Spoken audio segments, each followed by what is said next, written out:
My, oh my, oh my.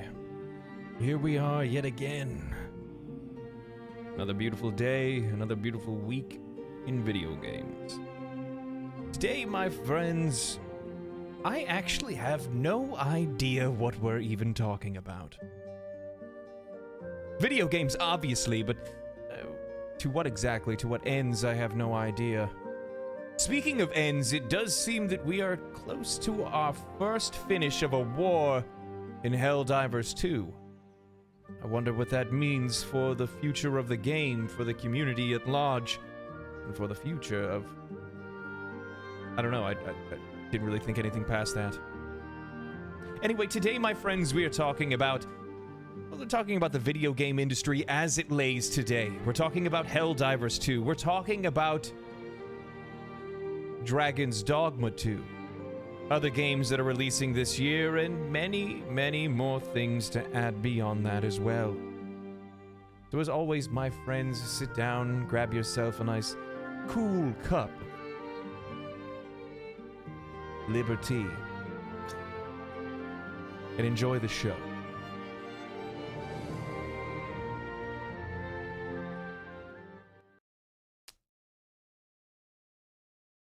Originally, I was going to come in with like a lot of energy, and then I was just like, you know what, I'm on a vibe today. Yeah. Are you coming off that Balatro vibe? Just coming off coming off that Balatro vibe. That's what's going on. Yeah, I think that's probably the better way to put it. Anyway, yeah. Welcome everyone. Welcome back. Welcome. Sit down, calm down. I know you're all very excited. Today's a very laid back, chill back, kick back kind of Sunday, okay? We're going to be talking about all kinds of things, more things that I don't even know I'm talking about. I don't even know what I'm talking about. I'm going to pretend like I do. Yeah. And that's what makes it entertaining. Yeah, we are just talking. That's what makes it entertaining. So, welcome back to the Just Gaming Podcast. I'm seeing you guys all start to file in over on the on the old chatties. The old chatty Cathys. We got some new names out there. What's up, Owen Knight, Flu, Timmy, Fonz, Jax, the Convict Hero. What's this video about? I don't know. I guess stick around to find out. Yeah. So anyway, my name is Ian, the host here on Legendary Drops, and with me today, as always, is my friend Mark, the dead weight. Hi guys. You're not dead weight. Oh, I'm sorry. The live weight. Hi, guys. Yes, the live weight. Yeah. So for liberty indeed, my friends, for liberty indeed. I hope everybody is having an absolutely fantastic weekend, an absolutely fantastic day. I'm gonna learn how to speak about halfway through this podcast. But yeah, so we start this show the same way we always do, and we talk about the things that we've been playing this week. Mark, I'll let you start. True.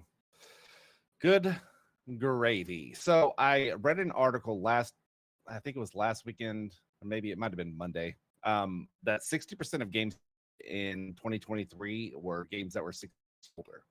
So it sparked something in my head of, what old games haven't I played in a while? So I downloaded Titanfall 2, reran through the campaign, which is fantastic. By the way, if you've never played it, you can get the game cheap. Went online to see if I still had it, and I do. So I finished that this week. Shoot, what else did I finished a couple different games this week. But then we started playing a little bit of Warframe, and I've never I kind of got into Warframe at one point, but not like super deep, not like I did with Destiny, but it's starting to get its hooks in me. Like I can feel it. It's starting to get them hooks in me. Yeah. It's a lot of fun. It's a lot of fun. Yeah, I'm probably gonna play a little bit of tonight. Itch.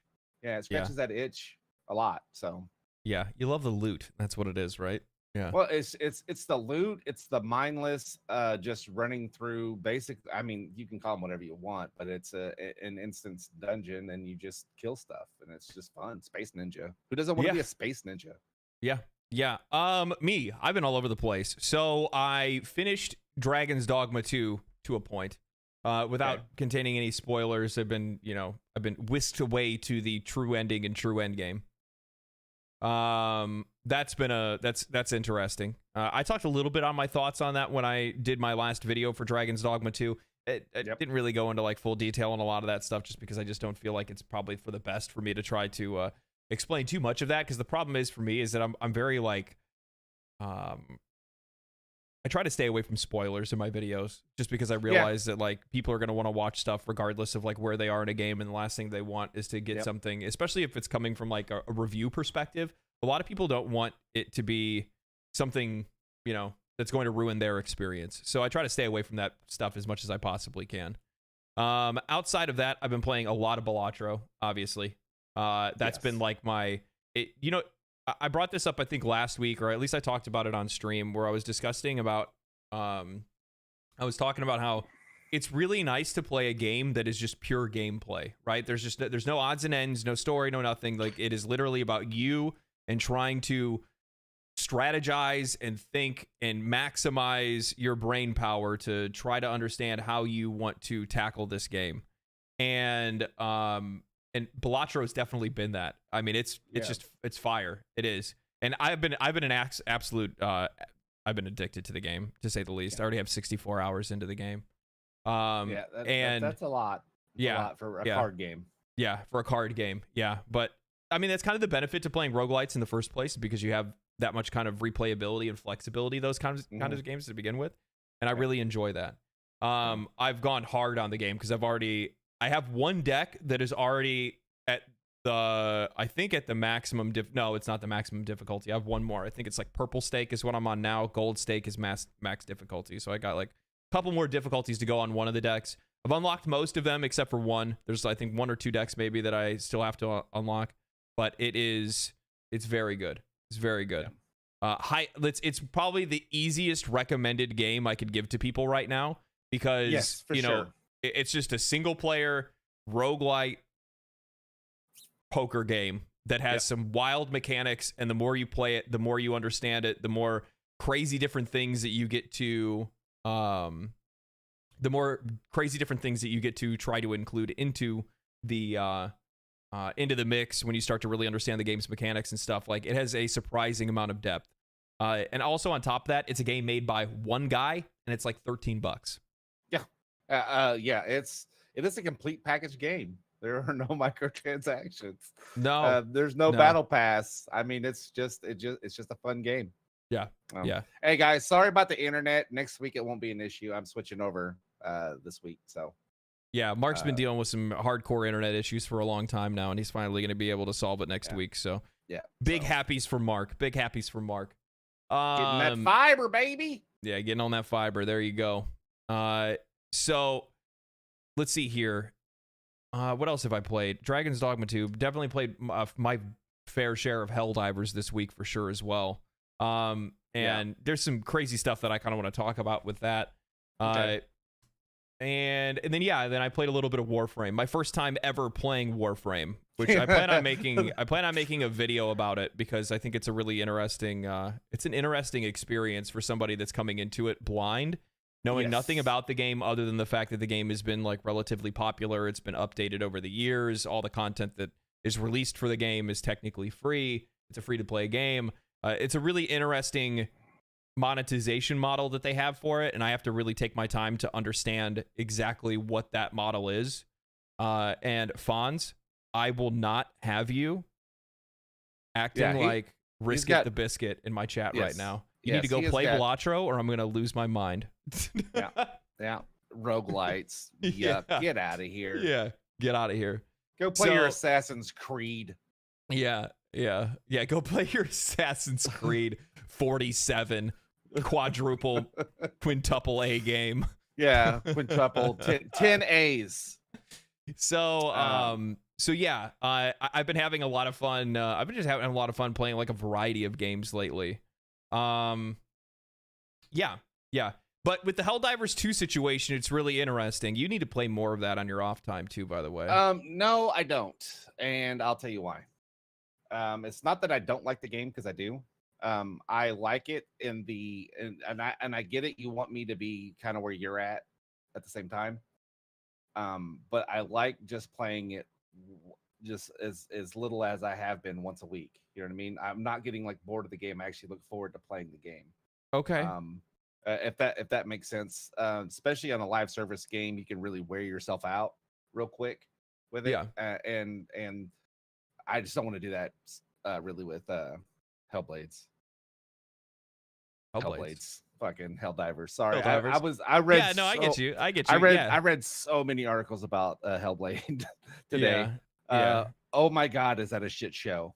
But anyway, yeah, we'll have to talk about that because I don't know anything about it, so you can inform me on that whole situation. I've been staying away from it. You know how I am with the, console flagship titles. You ready? You ready for me to just kind of piss off the world?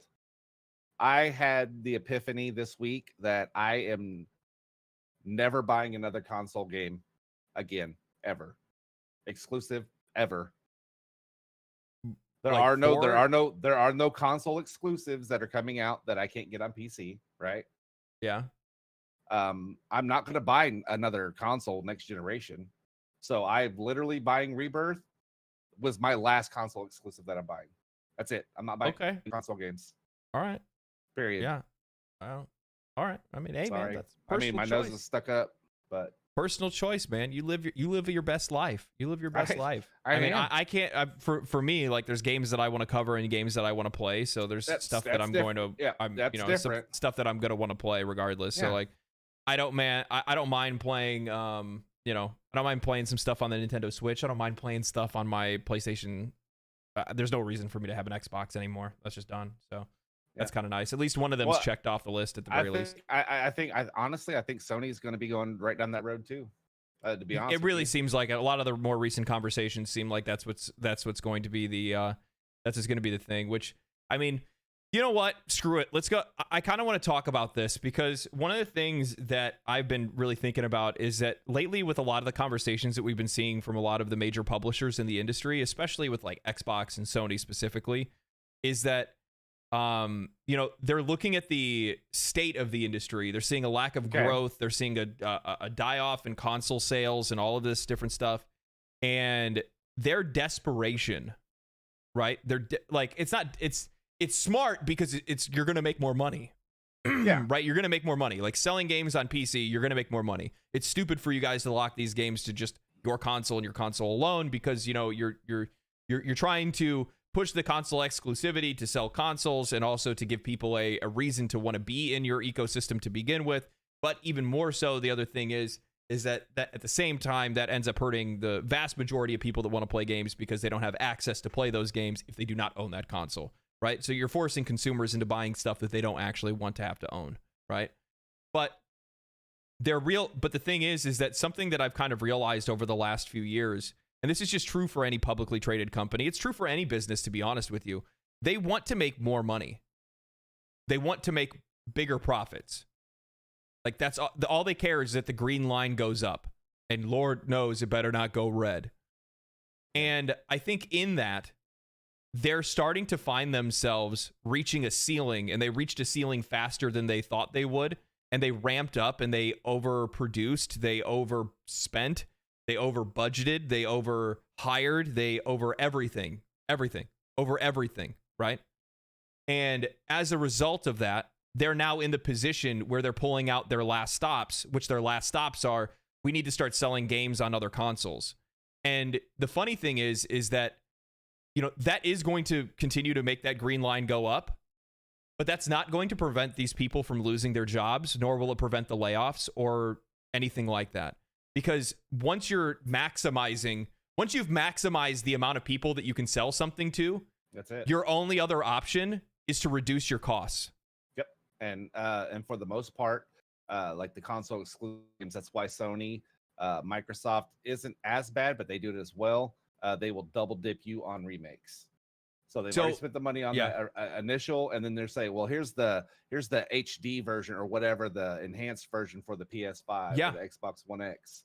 Yeah. For $10, it's only a $20 upcharge, but it's gonna be better. But the thing is like these are all what I would consider like lagging indicators that we've been seeing for a long time because investors love the video game industry. They love it. Are you kidding me? You have a audience of people that you're selling stuff to that are insatiable. They want to consume every game they possibly can. They want every single game to be great because they want to pay. They want to play every single game. You can also over commoditize those players by putting in microtransactions and then essentially give those video games a financial ceiling that's damn near unlimited by, players' abilities to be able to buy as much things as they want, and they can continue to monetize that game further into the future. Yeah, and I see.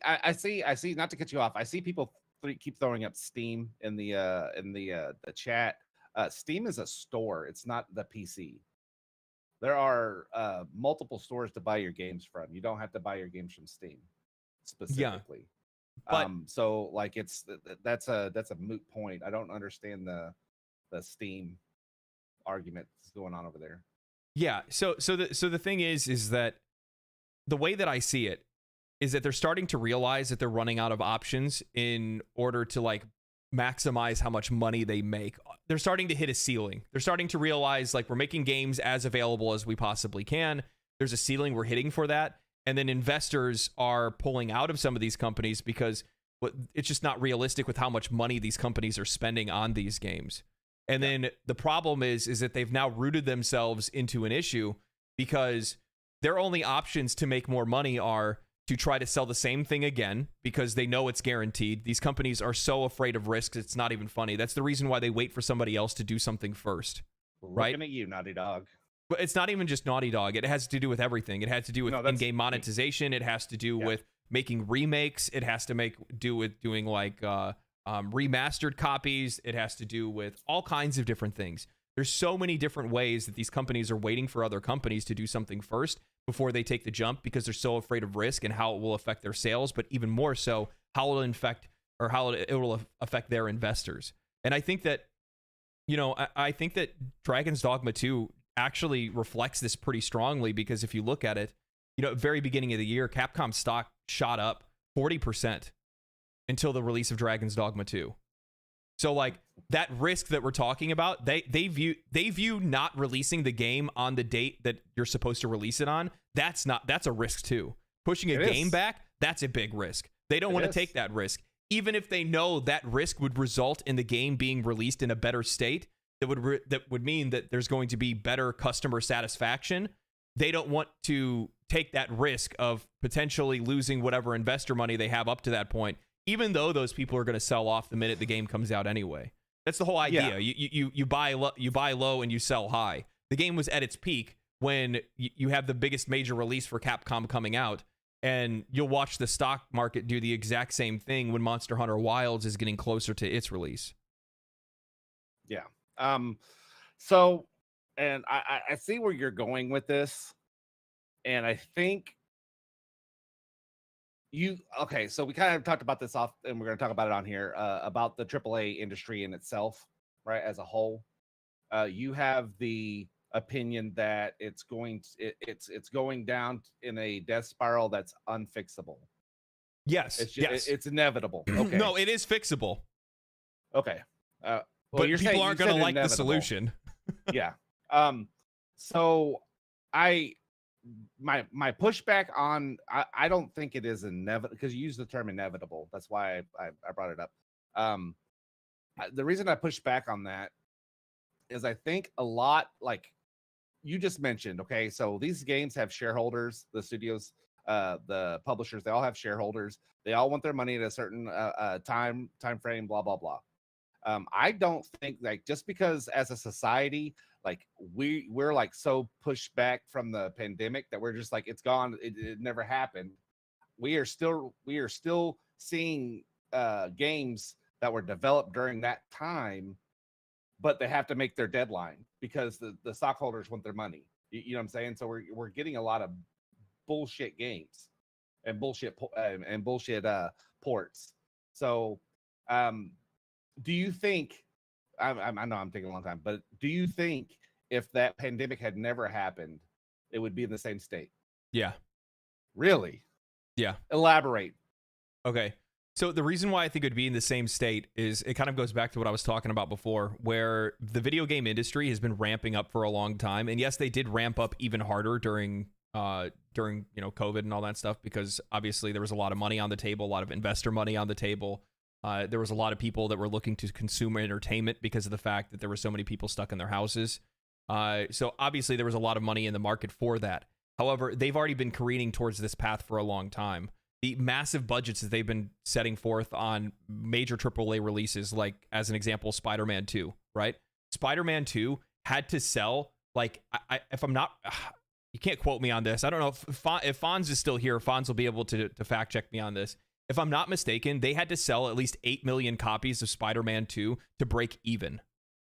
That has nothing to do with COVID. That has nothing to do with anything else. That has everything to do with the fact that these companies have been over-investing in their games, over-investing in their teams into a price that, they're selling the game at $70 and realizing that they only can sell it to the very few amount of people that are on their platform specifically, right? There's like all of these limiting factors that would cause them to not be able to meet whatever their sales target is.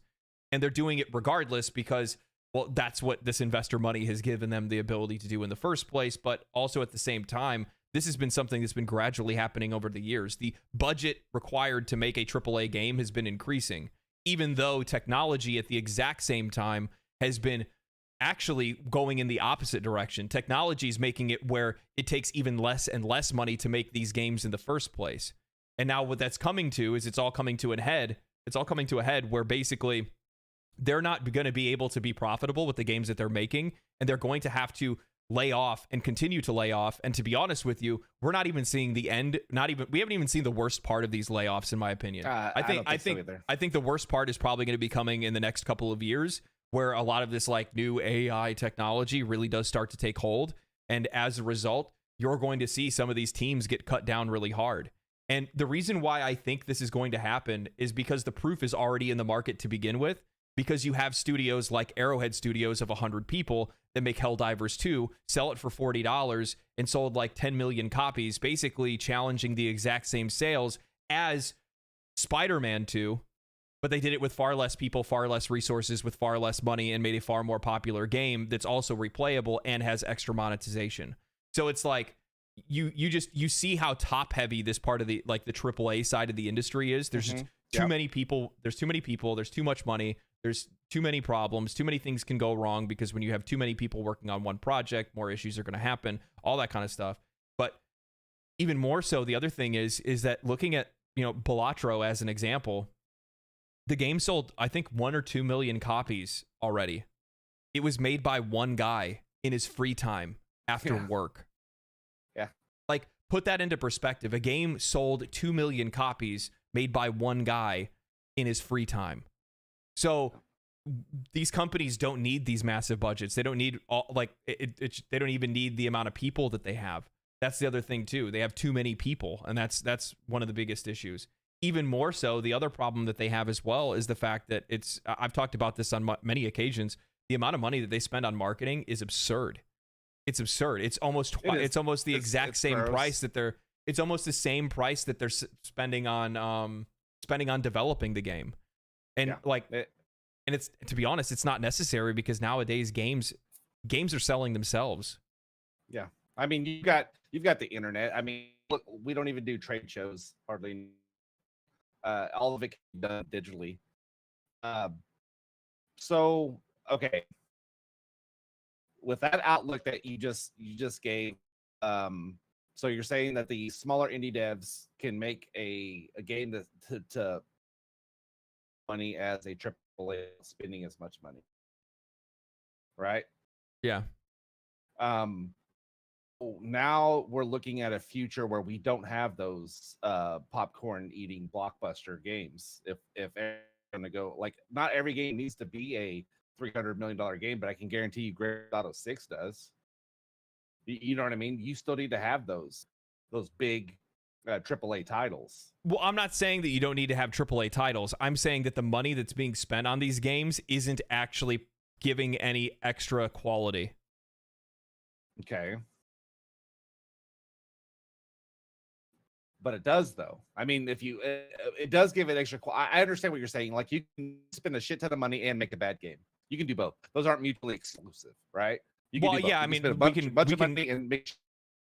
Yeah, We can look But, look at Skull and Bones, right? Skull and Bones is a great example of this. Hold on, Mr. Quadruple A. We don't bring that up, okay? No, I'm just kidding. Yeah, no, it is a prime example of it, of spending way too much money on a game that like it's just a game. But like I don't make games, but I imagine there's a lot of stuff that goes into mocap, a lot of cost, goes into mocap, Yeah. the equipment for them to make the games on. I mean, all that stuff adds up. And yes, you could probably do it with less people, and with coming in. But I don't know. I just think like those bigger titles, more polished titles, to come out in the time frame that gamers want. I don't, like I said, I just don't think it's going to be going away anytime soon. I just don't. and see that, and that's I mean, you're making a good point, because the reason why they hire so many people is because they're trying to get these games out in a faster window, right? They're not trying to take 7 to 8 years to be able to make a game. Instead, what they're trying to do is they're trying to flip these games in 4 years, so they can continue to make money to show for the investors, rather, because like, who's going to want to invest in a company if they don't see profits for they only see profits every 7 years or every 6 years? Yeah, like, you want simple as that. You want a 4 to 5 year return. What you want. Right. But the thing is that right now what's going on is that like technology is accelerating at such a wild rate, and the ability for people to develop video games is becoming so much more accessible, that the idea of having companies, studios that have 3,000 developers there, it just doesn't make sense anymore. That's the reason why you're seeing a lot of these companies lay off. That's the reason why you're seeing a lot of these companies also sell off some of their studios, or letting some of the studios leave the umbrella of their company and go back to being independent, because it doesn't make sense to have them there in the first place. Yeah. I saw No Beats in the chat said that hopefully with these layoffs we'll have developers start their own studios, like indie studios. But I think a lot of the developers that are going to be going out into the world, they're not going to be able to job. They're going to go into a different industry, or B, if they do start a studio, it's going to end up having investors, so it's going to end up not being an indie studio in the first place altogether. Then we run the risk of, like you said, games made easier with the technology that's easier to be made. We're going to start seeing a lot more of the early access games that don't get finished. We're going to see a lot of the day 4s. We're going to see a lot more of that shenanigans. So like it's kind of a scary time. You're right. I think technology now, I don't know. I think we're still behind, and I'm not saying I just think the technology is of where it's going, and the hardware side of things is in a good shape, and I think the industry is going to have to catch up to it, and I think that's going to cut the cost on so here's the other problem that I'm going to put forth, is that it's not even just the top heavy part. It's also the fact that there's two other things that I think that are going on, which is that I think that people want new and unique experiences. They do. Okay. And then the other thing that I think that they want is it's that, but it's also that coupled with no brand with less brand loyalty over the years. Now, what I mean by less brand loyalty over the years is that let's be honest. I realize that my audience for the most part is not, it's not a lot of Gen Alpha or Gen Zs. You know what I mean? Yeah. It's millennials, Gen X. You know what I mean? And as such, like, our generations definitely do have, a pretty decent amount of like brand loyalty to some of these different titles, right? Yeah. Because we've always been big fans of, whether like Spider-Man or Call of Duty back in the day. There's a lot of nostalgia that's at play when we make some of our purchases. That kind of goes hand in hand. We understand that. But the thing is that like some of these younger audiences aren't as invested in some of these IPs as we are. And now those younger generations are starting to become the majority of people that are playing video games. Let's be real, right? I mean, who are games made for? Games are not normally made for adults specifically, though adults do play them. Though adults, and obviously the millennial generation is probably going to be the biggest video game, like gamer heavy, adult generation there is, right? But with that said, when you don't have people that are that invested in the IPs that you've been making, well, eventually that stuff's going to kind of die off a little bit. And I think if I could make the absolute best example of where this like brand loyalty kind of falls into place and how it differs from, like with the younger generation specifically, is looking at the recent showing of console sales over the last couple of years and seeing that console sales are going down. And why is that? Well, that's because younger generations want to become content creators, streamers, YouTubers, because they've been watching them their entire life. They've already done tons of different polls where they've asked kids, what do you want to be when you grow up? They almost all say YouTuber or Twitch streamer. And as a result, what that means is these kids are far more interested in getting a PC because it's easier to stream. And it also, like, you take just as an example, kids, like not even just kids, but like people, especially folks that are like getting into like trying to be like video game streamers, they're always looking at competitive shooters, Fortnite, stuff like that. Those games run the absolute best because they learn, oh, it's all about the FPS. It's all about the FOV. Well, those things are all locked on PC, right? All of those features, on console. Yeah. They're locked on console, but those things are wide open on PC, and players want access to those kind of things. And then also at the same time, oh, this is how people stream. There's part of that has to do with it. That's not the vast majority of this huge shift, but it is a big part of it. And I think that goes to show just how much like tastes are changing. No, it is changing. Children now, they're not really asking for when me and E both say these things, we're not talking about the entire group. All right, it's just like we're just generalizing. Okay, they're not asking for an Xbox and they're not asking for a PS5. They're just not. No. They want a PC. So, anecdotal, my nephew never he got an Xbox because it's what we could afford, right? Yeah. But he'd been asking for a PC well before he was asking for an Xbox. Yep. Yeah. I mean, and if you look at it, it's I almost kind of push it towards the console having exclusive games, and then take out Game Pass, and I understand whatever, okay? But now you've got exclusive games. If you're a console player that you have to buy 2 consoles for, if I put that money together, I can get a pretty decent PC. And so instead of having to buy these 2 consoles to play these games, I can just get a PC and play all the Xbox games and some of the Sony games. Yeah. So and then I'm seeing someone in chat, Imnis says, blaming investors is like blaming the bank because because they took your house because you didn't pay the loan. The investors aren't the problem.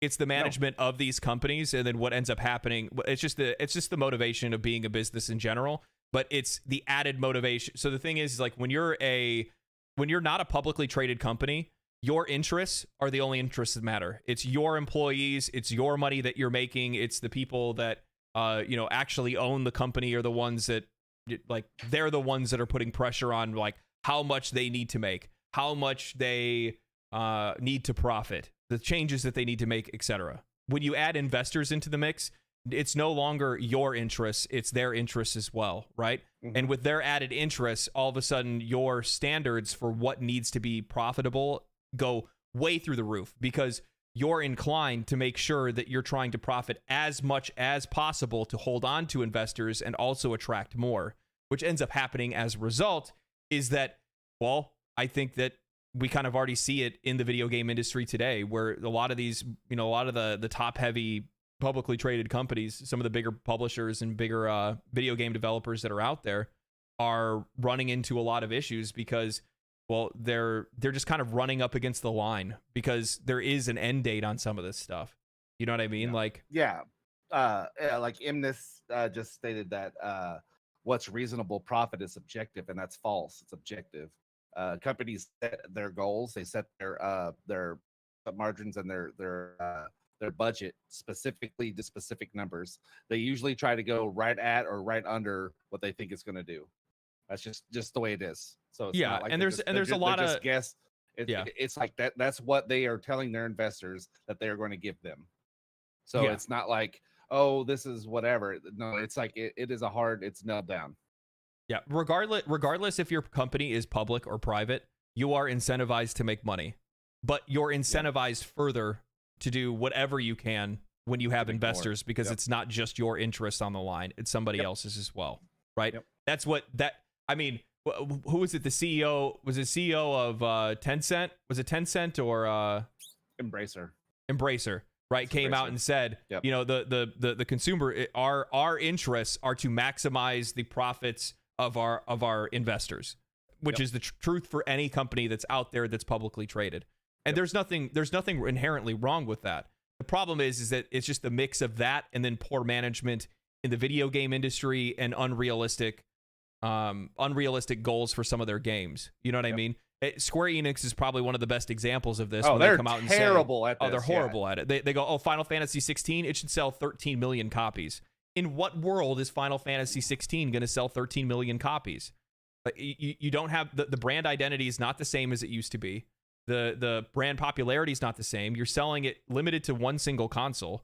Like it's stuff like that, you know, it's also like a lot of the lingo and things that they use in the public as well that also leads to some of these issues too. But I mean, that's the thing. so we don't crazy. Blame.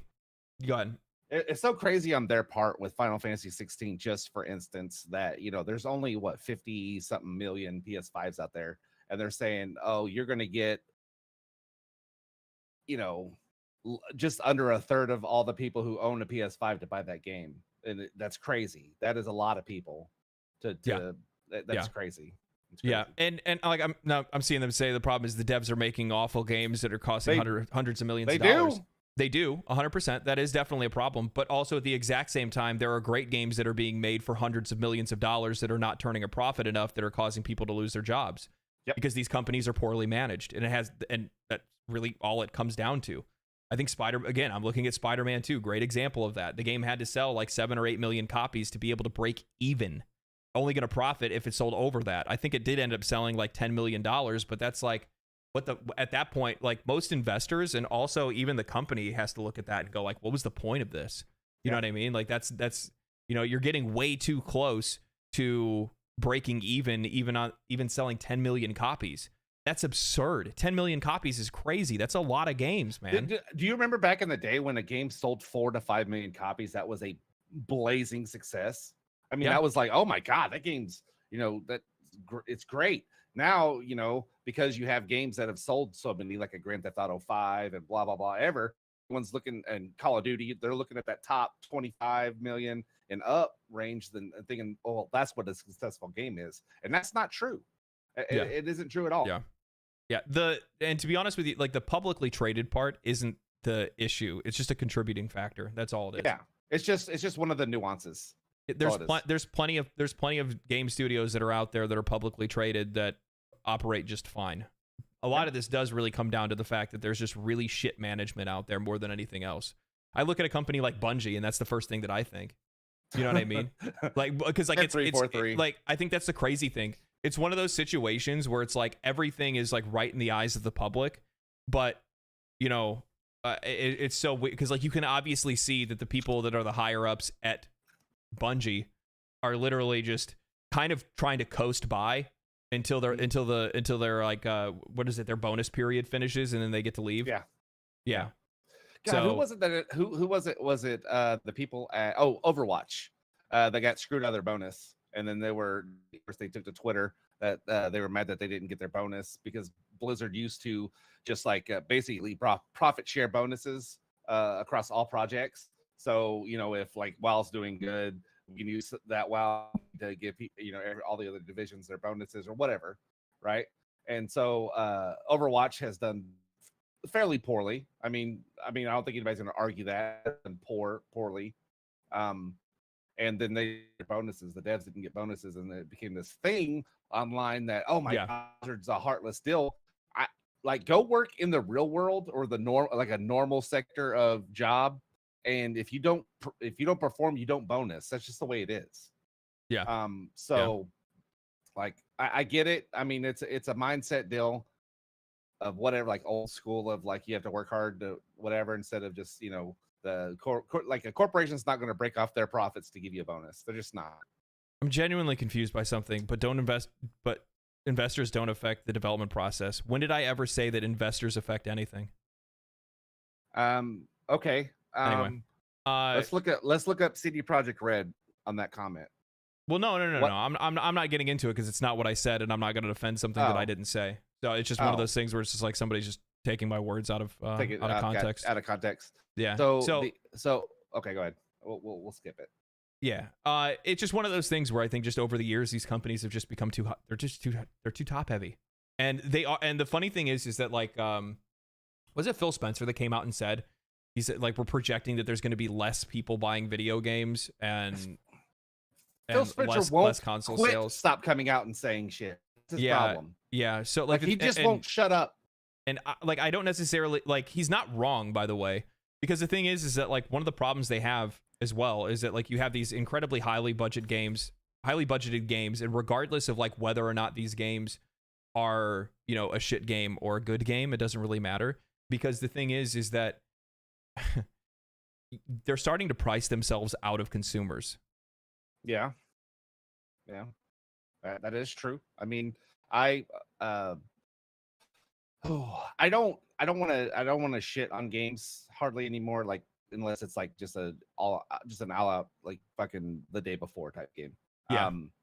I don't feel that I got my money's worth out of Dragon's Dogma. I'm not saying it's a bad game. I just, for what I paid for it, I don't feel like I think I paid too much for the game personally. So I can see that like if these games come out and people buy them and it's, you know, it's not what they're supposed to be, people are just aren't going to pay for it. They're just not. So it actually goes beyond that. Like the thing is that like when I say pricing yourself out of customers, I'm talking about $70 games, regardless of like there's such a wide difference in game as well, right? Like you have games that are like highly replayable. You have games that are one time, one shot, you know, 35-hour games. You have 80-hour games, 120-hour games. You have games with microtransactions. You have live service games.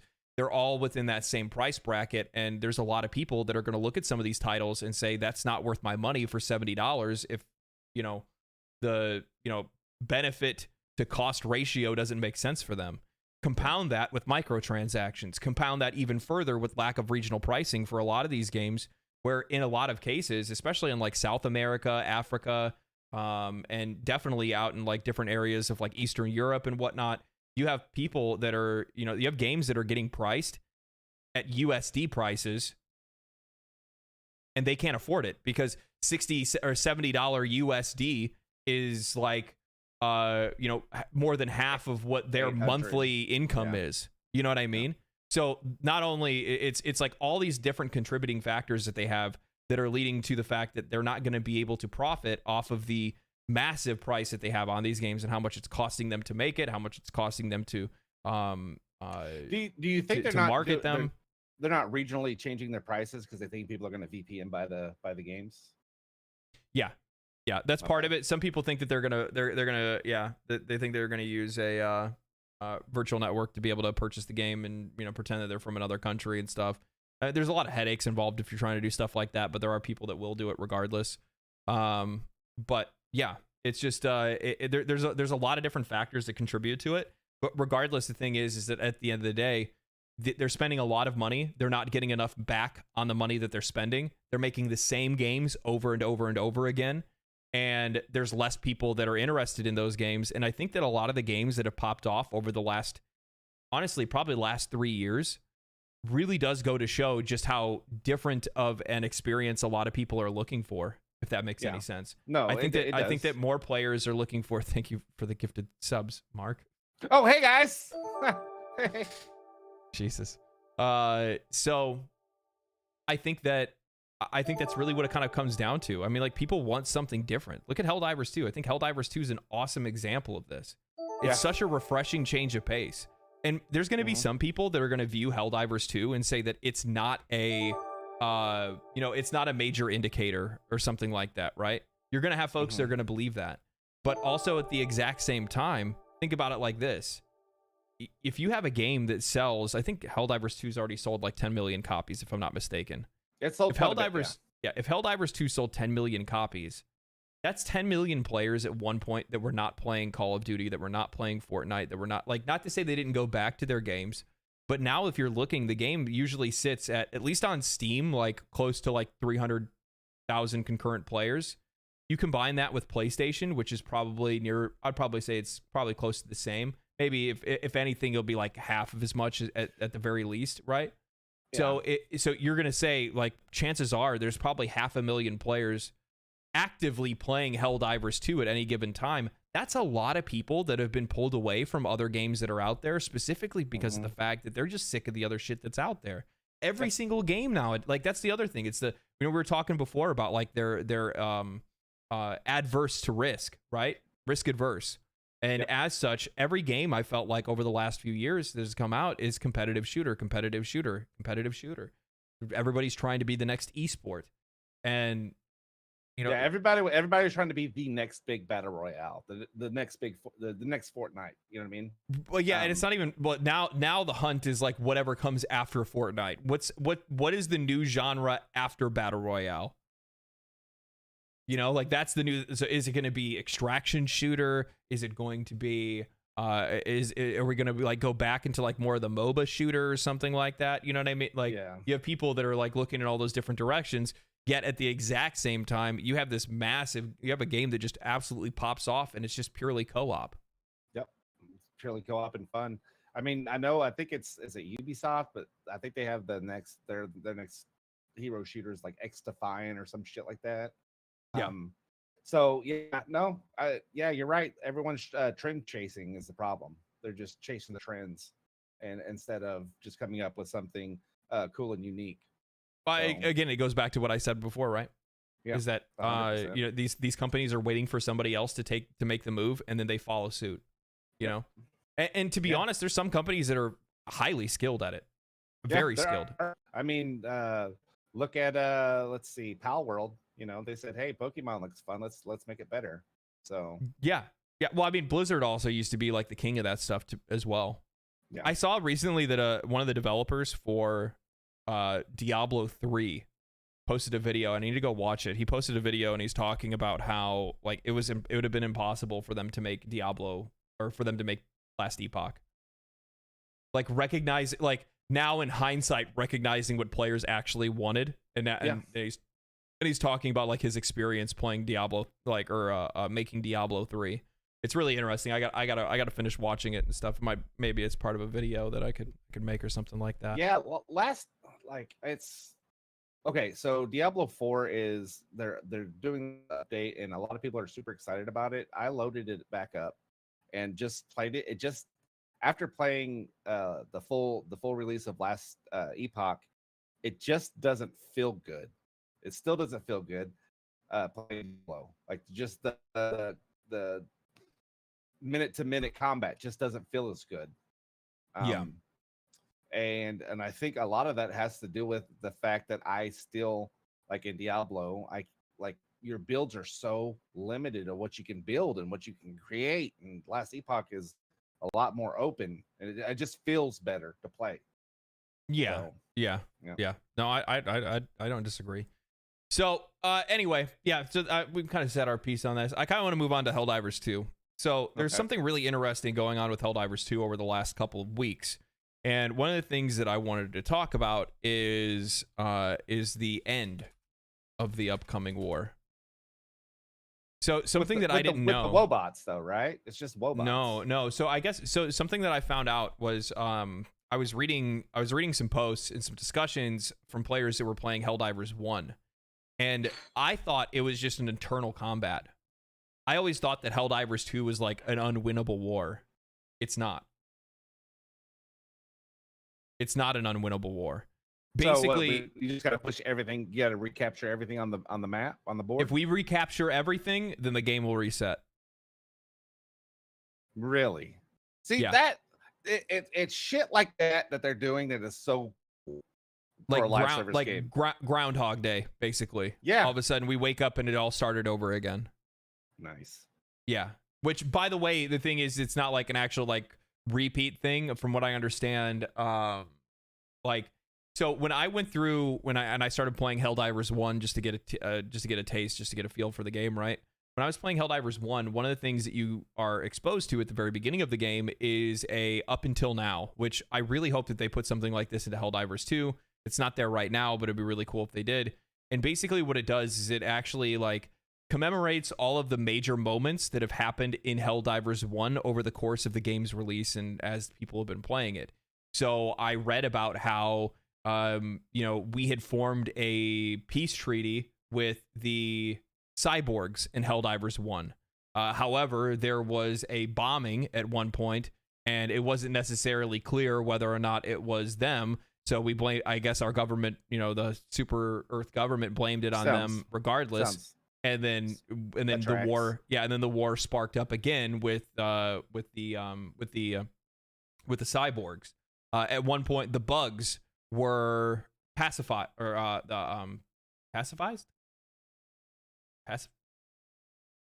Pacified? Pacified.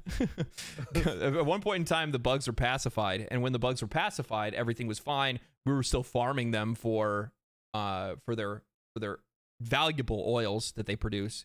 However, something ended up happening, and then as a result of whatever experiments or whatever we were doing, it ended up causing another outbreak, and for them to be enraged again, and then we go back to war with them again.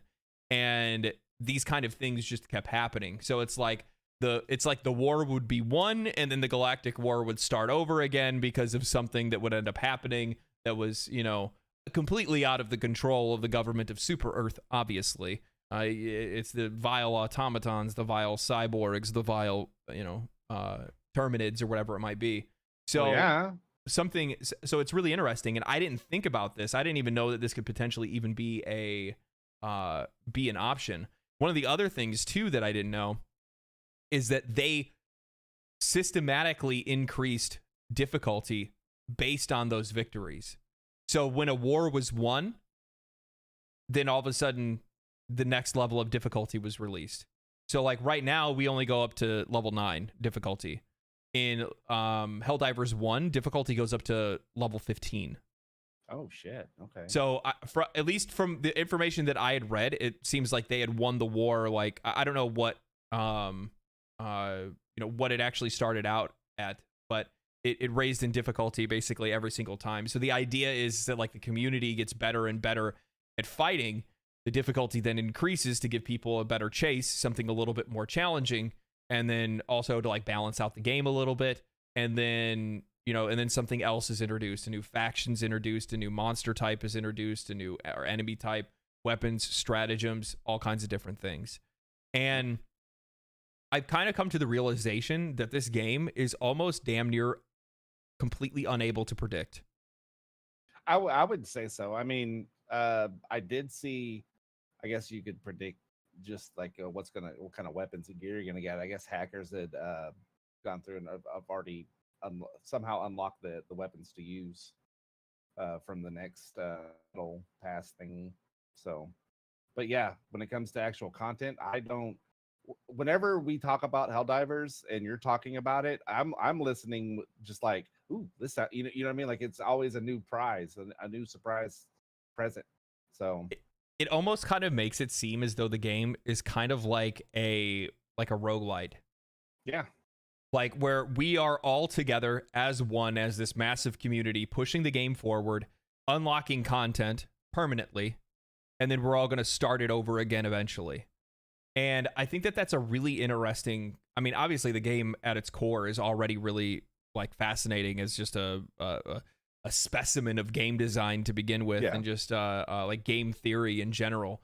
But the idea that we get to progress this war to a point, unlock all these different things, like we got mechs, we got new stratagems, we got all this stuff, and like obviously people are going to be like, oh well, they're going to release that content regardless. Like, I mean, throw that to the side. Who really gives a shit? The idea is way cooler, if it was our progress that unlocked these things.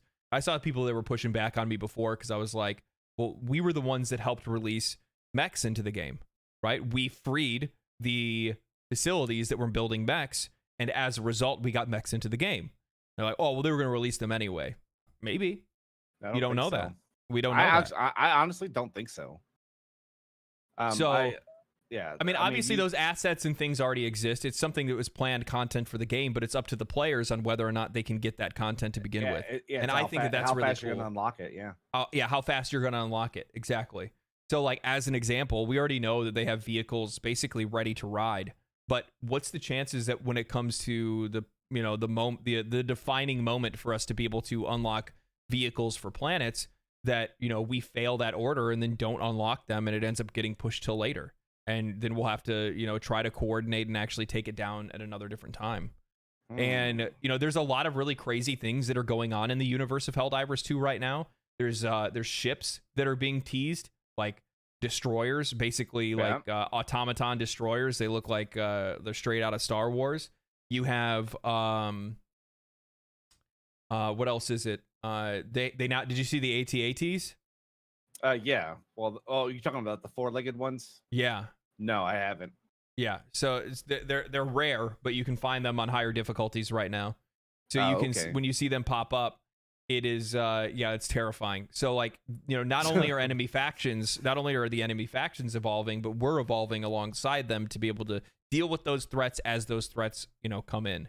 And it just makes me really interested to see exactly what they're going to do with the game in the future. Because like what's going to happen when the new war sets? Maybe that is the time. Maybe that is the timeline. Maybe that's exactly what ends up happening, is that we push the automatons out, which then forces the cyborgs to take to jump into the fight, and that's what sparks the new war. Well, that, or maybe the automatons were fighting it on both fronts. Maybe with the cyborgs, and basically now that we moved them out the way, the cyborgs can move in, make it a little easier. Maybe, yeah. But we've seen different things, blue lasers and stuff like that, firing from the skies and whatnot. So it's gonna be interesting to see exactly how this all comes how this all comes in. And plus, on top of that, I've brought this up on a couple different occasions. But if we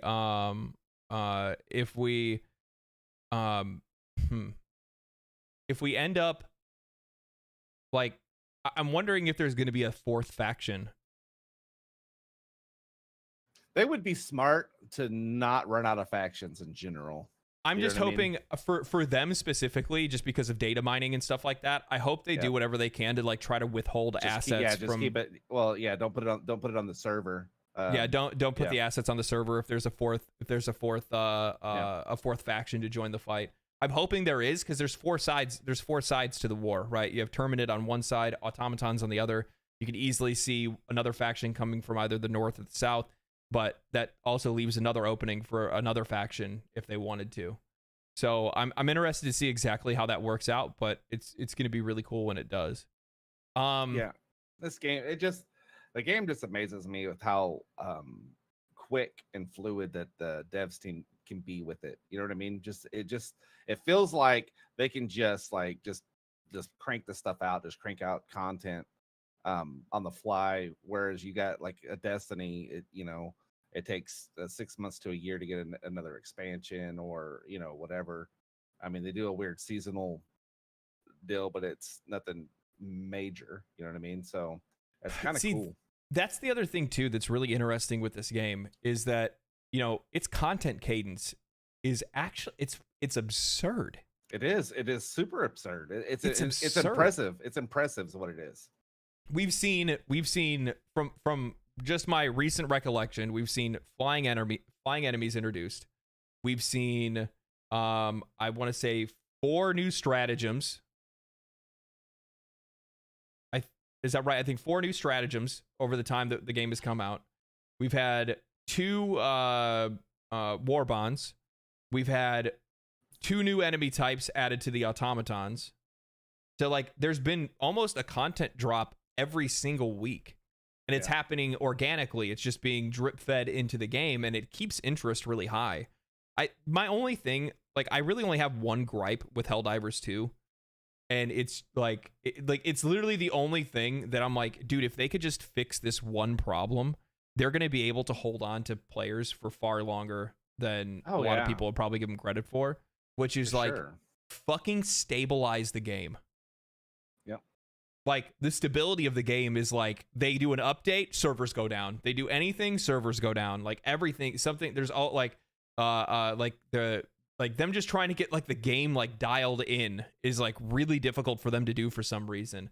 And it's like, man, like it really does come down to like the like I'm not making excuses for them by any means or defending them, but it does come down to the size of their team, how many people they actually have working for them. Keep in mind, I think when a lot of people will say, they'll be like, oh guys, you know, they have 100 people working there, and it's just like, yeah, but you know, do you think the, you know, I don't know, the 15 VFX artists are the ones that are going to be helping you to stabilize the servers? Do you think the 10 people that are working in like accounting and you know, normal like business management are going to help you know, stabilize servers or fix bugs? Do you think the other 10 guys that are there, you know, like everybody is in different, you know, camps. Yeah, everybody's in a different camp. Everybody has a different job. So they're not all going to be usable for every situation when something pops up. But you know, one of the things that I have said, like it's become a meme more than anything else now, is like every time they update the game, they break something. Yeah. I mean, you haven't noticed it nearly as much because you haven't played it as much as I have, but I see it every time. Yeah, I just read it. Yeah, it's kind of I wonder how much of that has to go. Remember when the game launched, they were having a problem on the back end server side? Yeah, type deal. And I'm wondering how much of it is like, because they probably band-aided that fix, and every time that they introduce something new, it kind of it rips up that band-aid. Yeah, you know what I mean? Yeah, I don't know. Maybe it could be like it's just kind of like bursting at the seams a little bit. I mean, I know that they're running on a outdated engine, but I mean, most companies just, you know, they take an engine and they make it their own at regardless anyway, right? Yeah. So it's not really like it's not hard for them to go, oh, this engine's out of date. Well, we actually, which they probably do have people that are specifically there working on improving the engine itself. I wouldn't doubt it. Yeah. You know what I mean? Yeah. Like look at like many studios use their own engine. They don't even use Unreal. They don't use something. They literally just use whatever they have on hand. Yeah. Or something that they've made themselves. Out super well for 343 and Halo Infinite. Yeah, sure did. Engine. Yeah. Yeah. Well, I mean, I've been really happy to watch the like the evolution of the Divinity engine. Yeah. Like that's they're like light years ahead now with where they started. Yeah, where it was, but for sure. But yeah, I mean, like the stability issues aside, like it's really cool to see like the evolution of the game so far. And like, you know, you think about this and you compare it to like other live service games, like looking at something like Destiny or looking at something like any like massive, again, we're going back to that discussion of like top heavy game studios. Yeah. And it's like, they're so focused and they're so limited by the fact that all of their content has to come out on specific dates. Yeah. No, they are. They're tied and it all has to be tied to money. I think that's the other thing too. I guarantee there's probably a ton of people here right now that absolutely love that all the new content that gets dropped for Helldivers 2 has nothing to do with spending money on the game. Like, yeah, there's war bonds, but you can earn the war bond whenever you want. You don't need to buy it. And even if you did, it'd be $10. So like, who gives a shit? It's not like a lot of these other games are like, oh, $15-$20 for a fucking season, for a season pass. Like, how much is it for Destiny? It's $15, isn't it? Season? I think it's $9.99. Isn't that fucking crazy? You guys pay 10 no, that's what it is. In their store, you can only buy 12 or 15 or $15. You can only buy 12 or $15, but the actual pass itself is like 13. So you have to buy the 15 to buy the season pass. That's what it is. And Warframe, I noticed, I was looking at the store before we got on here, and it's one of those deals too. So they have all their different frames have different costs associated with them, and your higher tier frames are in the 370 range. Well, you can buy 350 for $19.99, or you can buy 700 for $40. Why are you like this? Why are you like this? Like, it's so scummy. It's so obvious. It's so filthy, and I fucking hate it. But it's like, that's one of the reasons why I really like a game like Helldivers 2, where it's like, yeah, okay, they have war bonds. Yeah, you can pay for it, or you can earn it all in game. And and the funny thing is, unlike a lot of other games, it's not even like, oh, you have to really like grind for it. No, you don't. If you have played a decent amount of Helldivers 2 from the time a war bond drops until the next one comes out, chances are you already have the money to buy the next war bond. Yeah. It's not that's even fair. like I need to go out there and specifically grind the shit out of this game because they made it so unattainable for me to be able to get it. You know what I mean? Yeah. Yeah, it's kind of crazy. When you look at how they monetize and the way that this game I think does it really well. I mean, it kind of mimics Fortnite a little bit. Fortnite sells individual skins and stuff, but their battle pass deal, it's kind of the same. It's actually almost the exact same thing where you have to do it in tiers. You know, you have to buy Yeah. so much, and it's not that much of a cost. I think I honestly I feel like the war bonds are actually more rewarding than Fortnite. You actually unlock guns, like actual usable guns, and not like a gun skin. You know what I mean? So you're actually getting equipment. So I could see how people could say that could be, that's their argument, whether it's pay to win, right? Yeah, Because you can actually buy but then guns. obviously again, it kind of goes back to the conversation that I was having, which is that like it's attainable though. So like, yeah, people could it's unlock super it faster, but also at the exact same time, you're not competing against other players. Also, the weapons that are released are almost never better than what's already available. Yeah, that's the other thing too. Like the weapons in the war bonds, more times than not, are not even the best weapons or not even the best primaries in the game. I'd say they're not that much better than the primaries that are available from the free war bond that you're going to progress just from playing the game in general. You know what I mean? Yeah. Yeah. And here's the thing. I've already had. I only play like once a week, and I've already got enough for the next one. So I played just and you still need medals to even be able to unlock it in the first place. So you can't just buy a gun. You know that, because if you could, you would have bought the gun already. Why are you the way you are? I just say it. I just call it like it is, man. But No, it's one of those. It's one of those business out there in the street like that. So, but just as an example, like shit, I don't even know. Like the first war bond is so long. You know what the funny thing is that I think they purposefully made the first war bond like so long. It's 10 pages or something like that, right? Other war bonds are I think only 3. I think the reason why they made it so long is that like no matter what, by the time you end progressing the first one, chances are you've already accumulated enough for probably 2 other war bonds. Yeah. Easy. Yeah. Not to mention like the free, like the currency that you're going to get from progressing the first war bond, but also just from playing the game. Because if you've already progressed up into that point, for sure you have enough to buy 1 or 2 war bonds if you wanted to. And at that point, you can start picking and choosing, because there's going to be some war bonds that you're interested in and others that you're not. You know what I mean? Yeah, I mean, that's what really irks me about it a little bit. The system is like, okay, well, you need to spend like 6 more or whatever to get to the next page, and like it's like a cap, or like it's like a cape or a helmet that you just absolutely don't want to be able to progress the next one. Speaking of capes, so something that you didn't know, I don't think you know happened. Did you see that we got?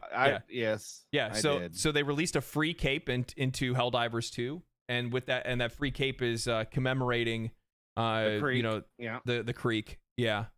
Creekers, and then people are team killing the people who are wearing these capes. Why? I'm missing out on this. I don't understand. I'm just how has the Creekers cape turned into a like? Okay, let's say I hop on the game. Thank you for the follow over on Twitch, by the way. I can guarantee you 100% that the screen's gonna pop up for me to have that cape. Ask me if I played the Creek. Have you? I didn't. Do you wear it? But I'd wear it. Stolen valor. Exactly. That's why people are team killing them for stolen valor. But how do you know? So they're thinking anybody who wears this cape is stolen valor. Yeah, I don't know. It's it's stolen valor. I'm gonna tell you right now, I'm a super citizen. I've got the super citizen stuff on. I will wear that cape and F all y'all. I don't even care. He's like, I vote. You want to know why? You know why you can't team kill me? Because I'm already dead. That's why. I'll be real. That is actually true. I'm already dead. Taking this man into fighting automatons at like level 7+, and you just hear him screaming. I was just screaming the entire time. It was ridiculous. A big fat dude just chased me around with a blowtorch. Fucking stupid. Oh, dude, it's so funny. It's so funny. But I'm interested to, like, I just don't understand exactly like why people are trying to take out other folks. And I've seen a lot of different posts and stuff like that regarding it, whatnot. You know, I was actually having a conversation the other day about this as well, where it's kind of the realization that like when it comes to like content that I make, videos and stuff that I make on YouTube for like Helldivers, or honestly for any game, regardless, doesn't really matter. I think I need to make the have the recognition, or not have the recognition. I need to realize that the audiences are completely different. I didn't realize that like YouTube people, like they hate Redditors. Yeah, I hate Reddit. I mean, don't get me wrong. Like Redditors also hate Redditors, right? Like I'm not a big poster. I don't really post or comment on anything. I lurk more than anything else. I just read stuff. You know what I mean? It's a good source of like information and news and leaks and stuff like that. But I didn't realize that like the vast majority of the audience, like my audience on YouTube, like they're like, Redditors being Redditors, and I'm like, okay, well, all right. I guess I won't talk about these kind of things. Yeah, Reddit is awful. It is the worst. Yeah, it's the worst. I use Reddit like Kiora. Yeah, hey, it makes sense. Pull up Reddit. No, I'm just kidding. Yeah. So yeah, I'm really interested to see exactly where they're gonna go with the game in the future. I'm wondering. Oh, man, I'm just wondering when they're gonna throw a curveball, because something's got to be brewing. Something's brewing right now, man. Like it's too weird because you haven't really like necessarily seen like what's progressed over the last couple of weeks, but basically we had a major order that was to go take back Tibet. We took it back. We didn't take it back. We lost that fight because players were too divided. Too many people were over fighting the bugs. A bunch of people are still over on the creek.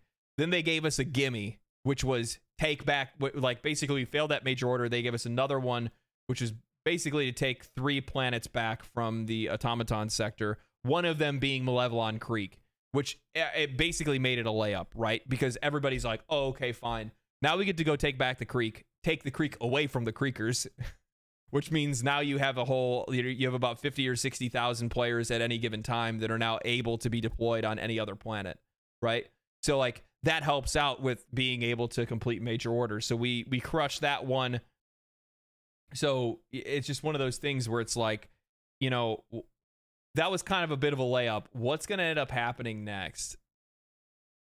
You know, like obviously there's going to be some stuff going on with the bugs. And here's the thing. I think the Shriekers, like the flying enemies, I don't think that's the end of them, because like they added some like crazy evil, just straight up demonic creatures to the automatons, that like AT Walker and also flying gunships as well. So it's like I think they were just saying in the chat that I guess the automaton's already gone map currently. Wait, what? So in the chat, people, I think it was Nero. Oh, I haven't logged on. I didn't log on yesterday or today. He said he just checked and they're not there on the map. Automatons are gone from the map. Yeah, they're dead. Yeah. That's crazy. They dead, bro. That is so crazy. That is so wild. Don't say check my podcasting, bro. So now everybody's fighting on the terminated sectors. What is going to happen? What is going to happen? That's crazy. Now what, you push the bugs back and then it's gonna unlock something else. I don't know, man. I don't know.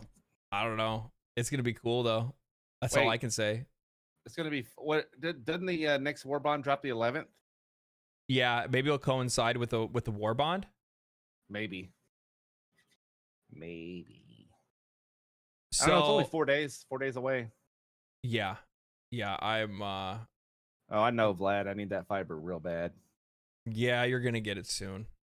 I'm gonna get it so good. You're gonna get it so good. I'm gonna put it right in my computer. So all right, you've piqued my interest in the slightest. Okay. I want you to give me the rundown. Tell me about the tell me Hellblade. Tell me about the Hellblade drama. All right. I want to know. Right. I want to know, why are people so upset about Hellblade? Fill me in. All right. I'm going to give you backstory first, okay? So, they said that this is a while back that Hellblade is it's going to be a like $50 title, okay? It's a $50 title, not that big of a deal. That's awesome. The guy said it was going to be a shorter story. It's not like a big game. It's digital only, which I'm not against. It is 2024 in the year of our Lord, so calm down.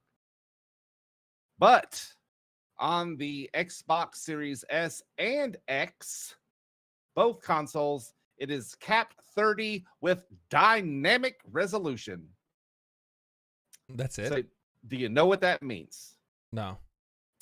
That means that the X will probably be able to run it at 40 frames per second at 30 frames capped, no performance mode. Okay. And the S is going to be flopping all over the ground with it, probably 1080p upscale, the 1440 if it can. Okay. That's what everyone's upset about. That's it. That's it. So they're upset about the same thing that's been happening with every other game that they've had released over the last couple of years. Yeah, for this generation, yes. For this console generation, yes. I just don't Did you say it's $60? No, it's 50. I think that's still too much. It is still too much. Then the because it's basically a movie game, right? Yeah. It is 100%. If you look at combat, it is 100% a movie game. Yeah, it's like mostly QTE more than anything else, right? Yeah, this is going to be like a tech demo. Is basically what it is, which is fine. Okay. I mean, it to me, it's just going to be a real pretty tech demo. But I'm pulling up the show notes real quick. I don't know why I closed them. I don't want to misquote them. The director, the developer says that fans. The reason the game's so short is because fans enjoy shorter games. I mean, like, shortness I don't really have a problem with shortness. Like, the length of a game, I don't really care about the length of a game. What I care about is... I do. I think $50 for 8 hours is pretty for a like. Yes, well, I mean, obviously, if you're saying like high replay. Yeah, but at the same time, it's a Game Pass game, right? Yeah, of course. Yeah. So, and that's really all it's going to be on PC, about. and it's going to run better on PC. So yeah, that's all people. That's all people care about. Yeah. So yeah, I don't know, man. I don't like, but again, this kind of goes back to what I was saying before, right? Like the amount of money invested versus how much money is actually being made. Yep. You know what I mean? Like when I was talking about like how top heavy the industry is, it's the amount of money that's being invested versus how much money is actually being made. Helldiver or not Helldivers, but Hellblade 2 is likely not to make a whole lot of money. People aren't going to be buying it because 1, it's too expensive for an 8-hour game. 3, or I guess 2. 1? Whatever. Just, 8. Yeah, 8. Yeah, so people aren't going to be buying it because it's an 8-hour game. And then also at the exact same time, the other thing is too, is that it's going to be a Game Pass game, so are people buying Game Pass to play Hellblade 2? No. So here's my pickle that ties back to our initial conversation.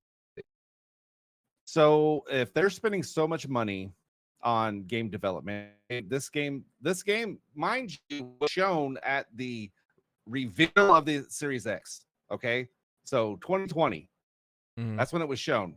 Okay, so them spending money to make the game, I'm just going to use Microsoft for this example. So Microsoft, they put their games into Game Pass. Yeah. So how does that change your model on the return of investment? Right. So how many subs do they need to get per game released?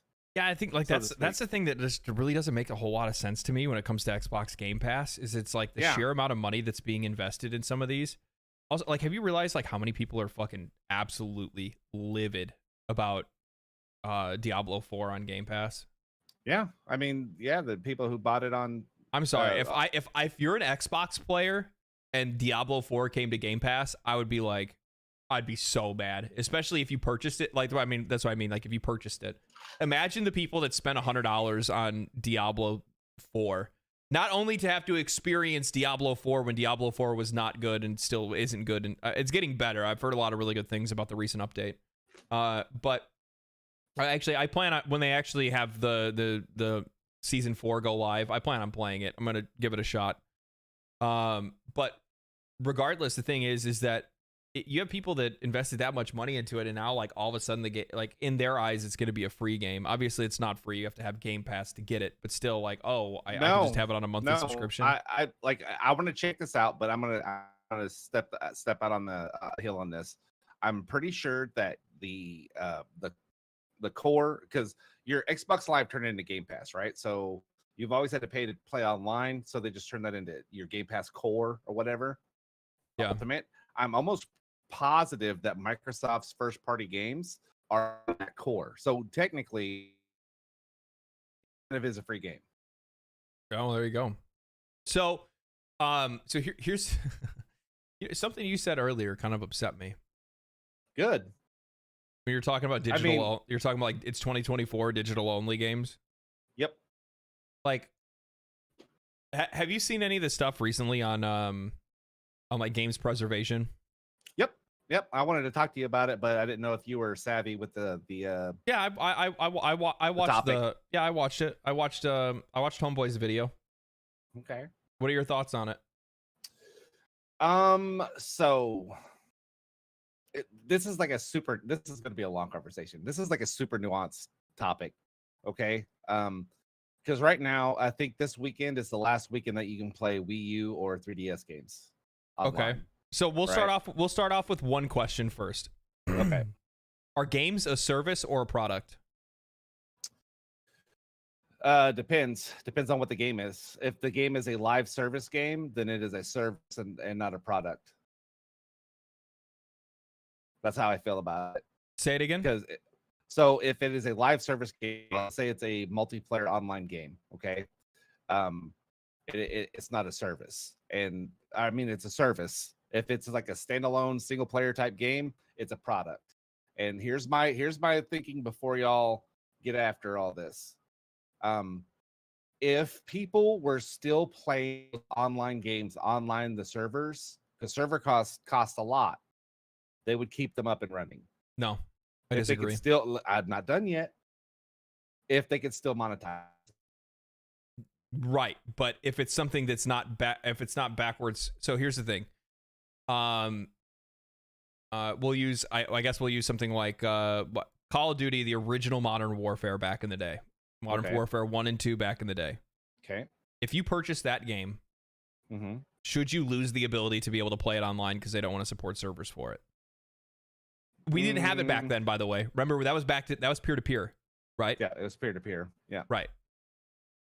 Yeah. Why should we lose ownership just because they don't want to pay for servers? Okay, that's fair.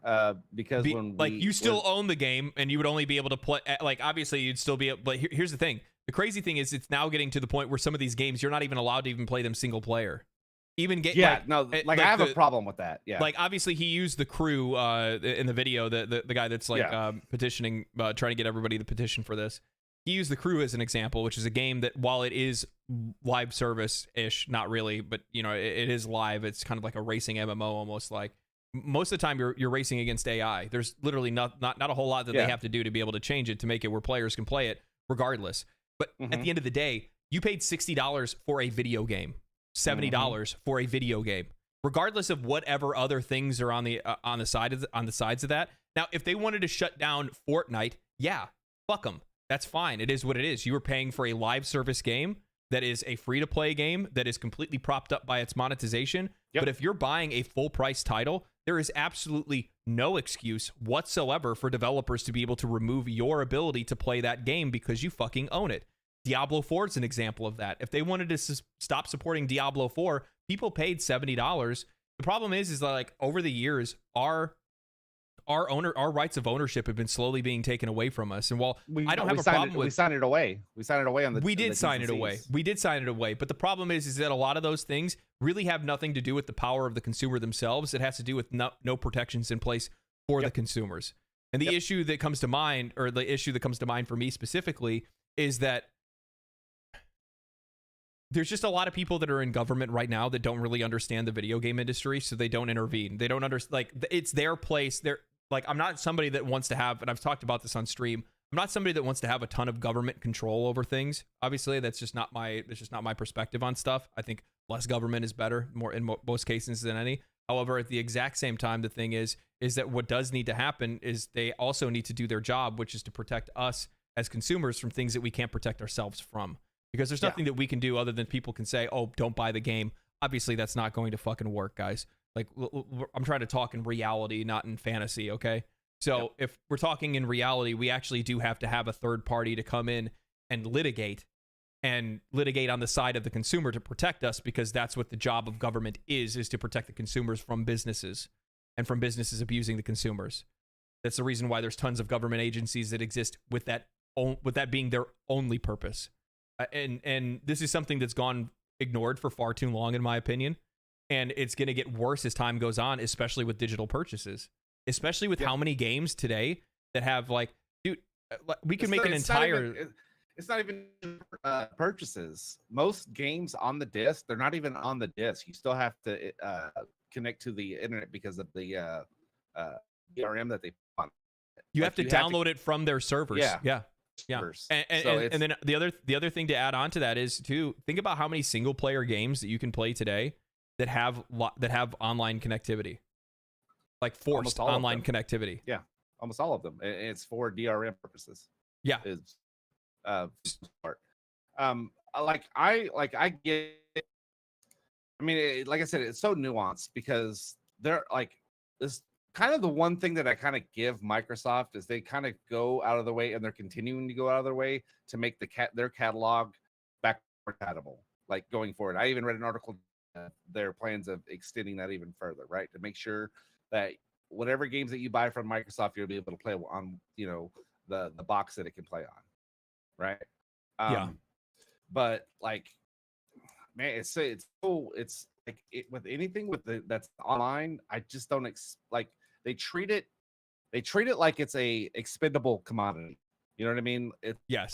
What Warcraft came out in 2007? Say that again?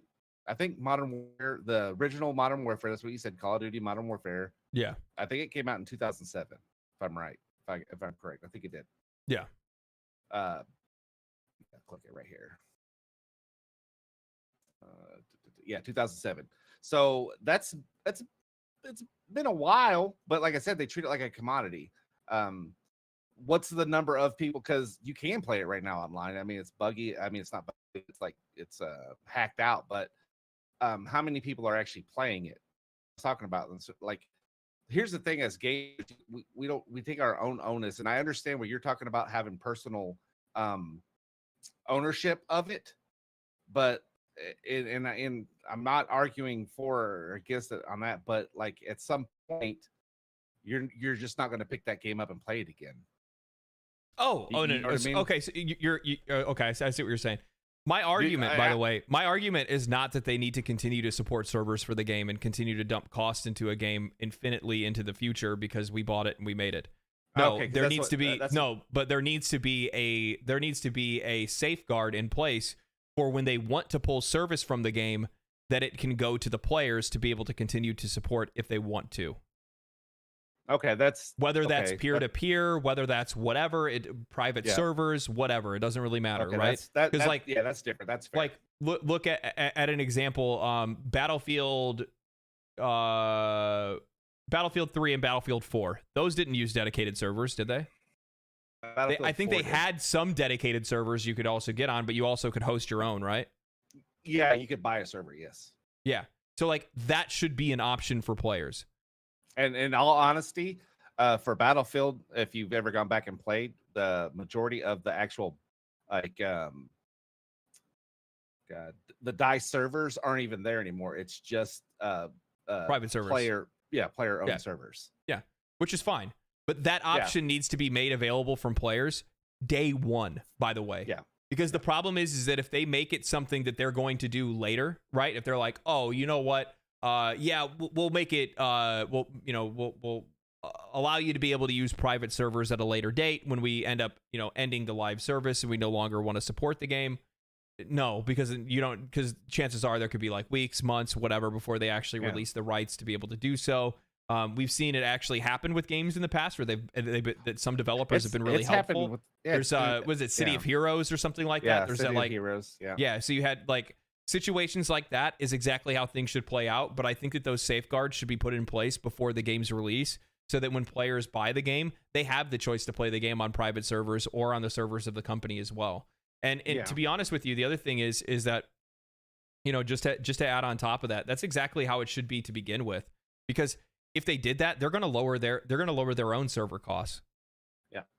And from Stan, Game Pass, Microsoft's looking the Call of Duties on Game Pass, and I think Microsoft is fixing the servers for them so that they're supposed to be like hacker-free servers.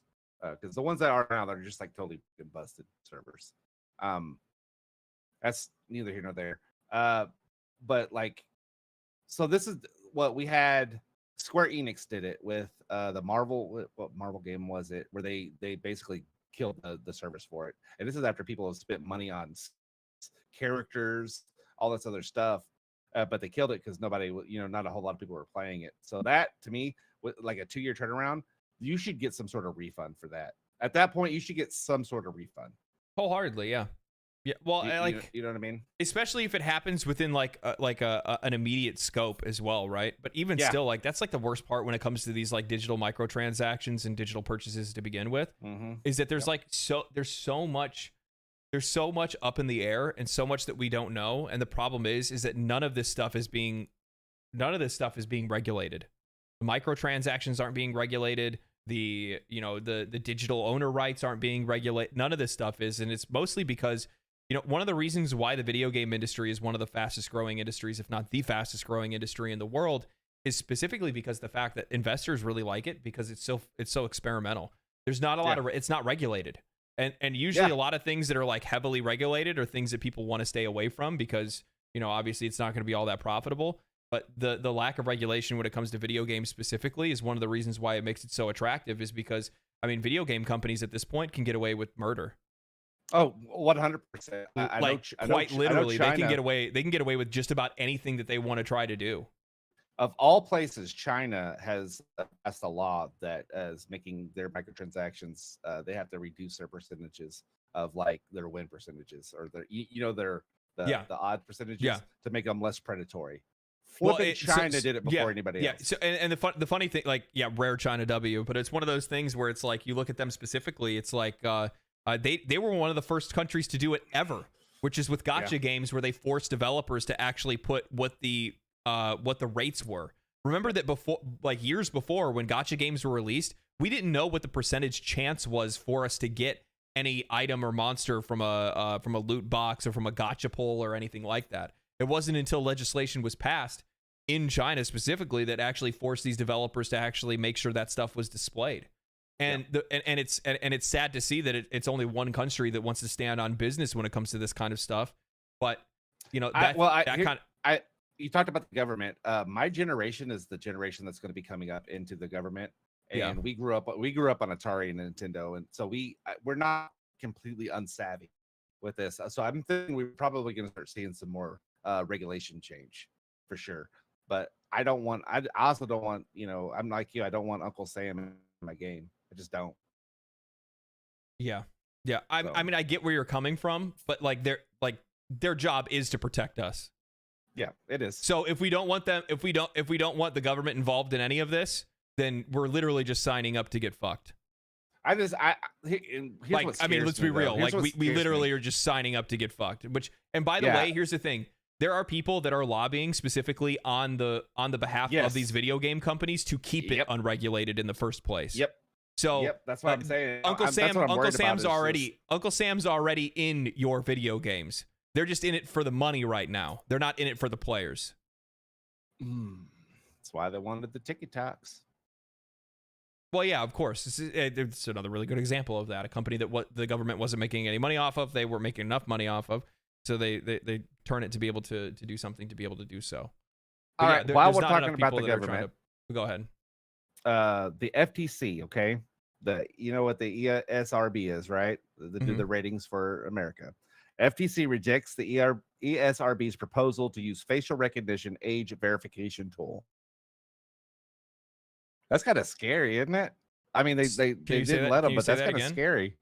So the FTC rejects the ESRB's proposal to use facial recognition age verification tool.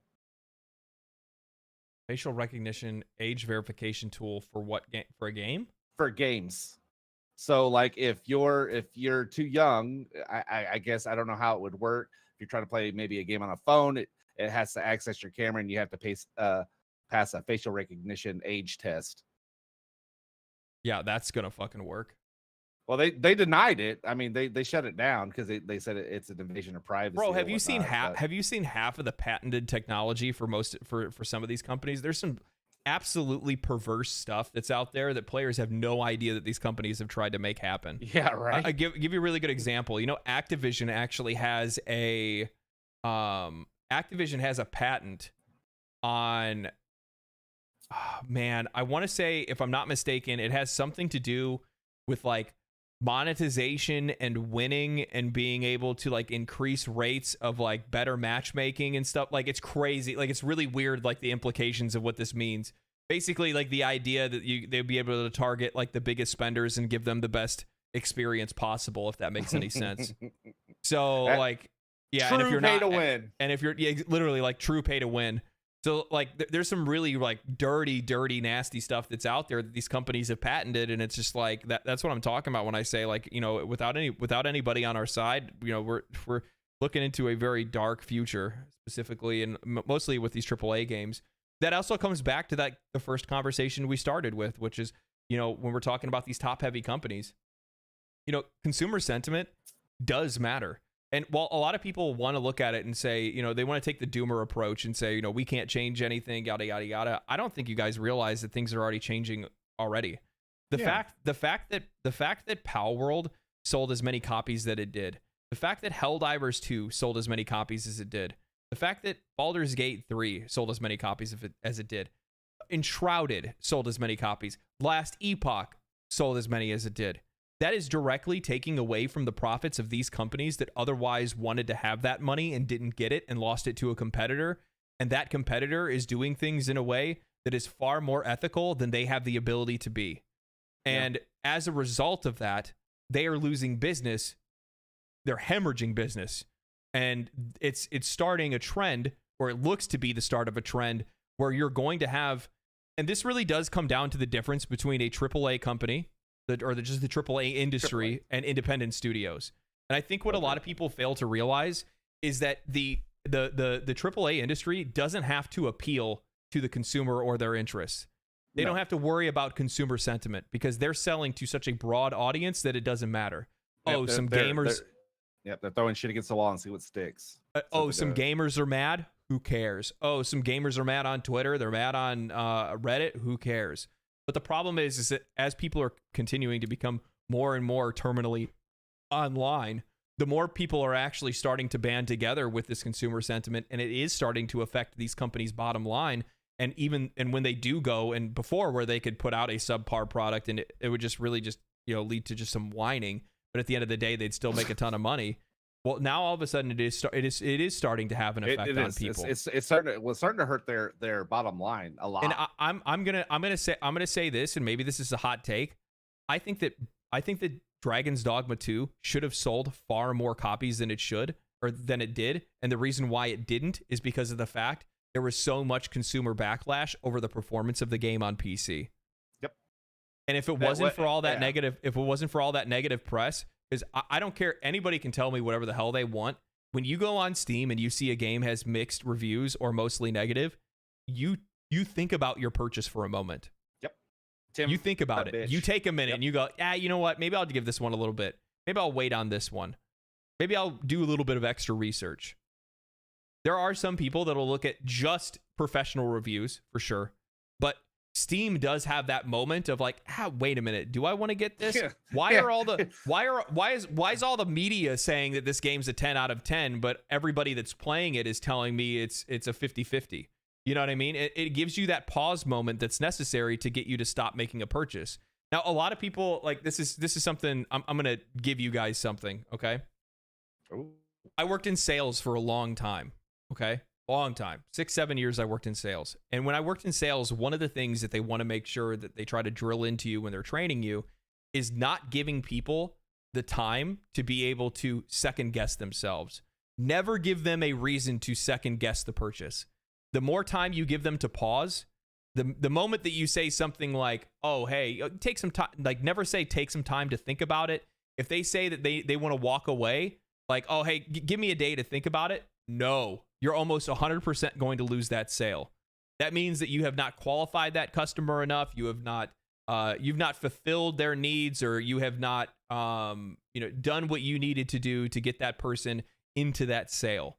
And that is very much true for what's going on with some of these games that are coming out today, where the minute that you give players the moment to pause before making a purchase is the minute that they're going to probably not buy the game. And if they do, they'll buy it on sale, or they'll buy it a few months from now or something like that.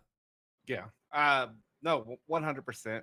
And I think a lot of companies are seeing it in their bottom dollar. And I think, like you use Dragon Dogma 2 as an example, that I think, well, it performed poorly on all the way around. So, all the bad press, it really did hurt that game. It hurt it a lot on the sales. Yeah. I mean, it just did. So the reason why I'm bringing this up, the reason why I'm saying this is that, like, you have this consumer satisfaction, all that kind of stuff. Like, for the most part, the AAA industry, much of these bigger companies can kind of ignore that because of how large of an audience that they're selling to.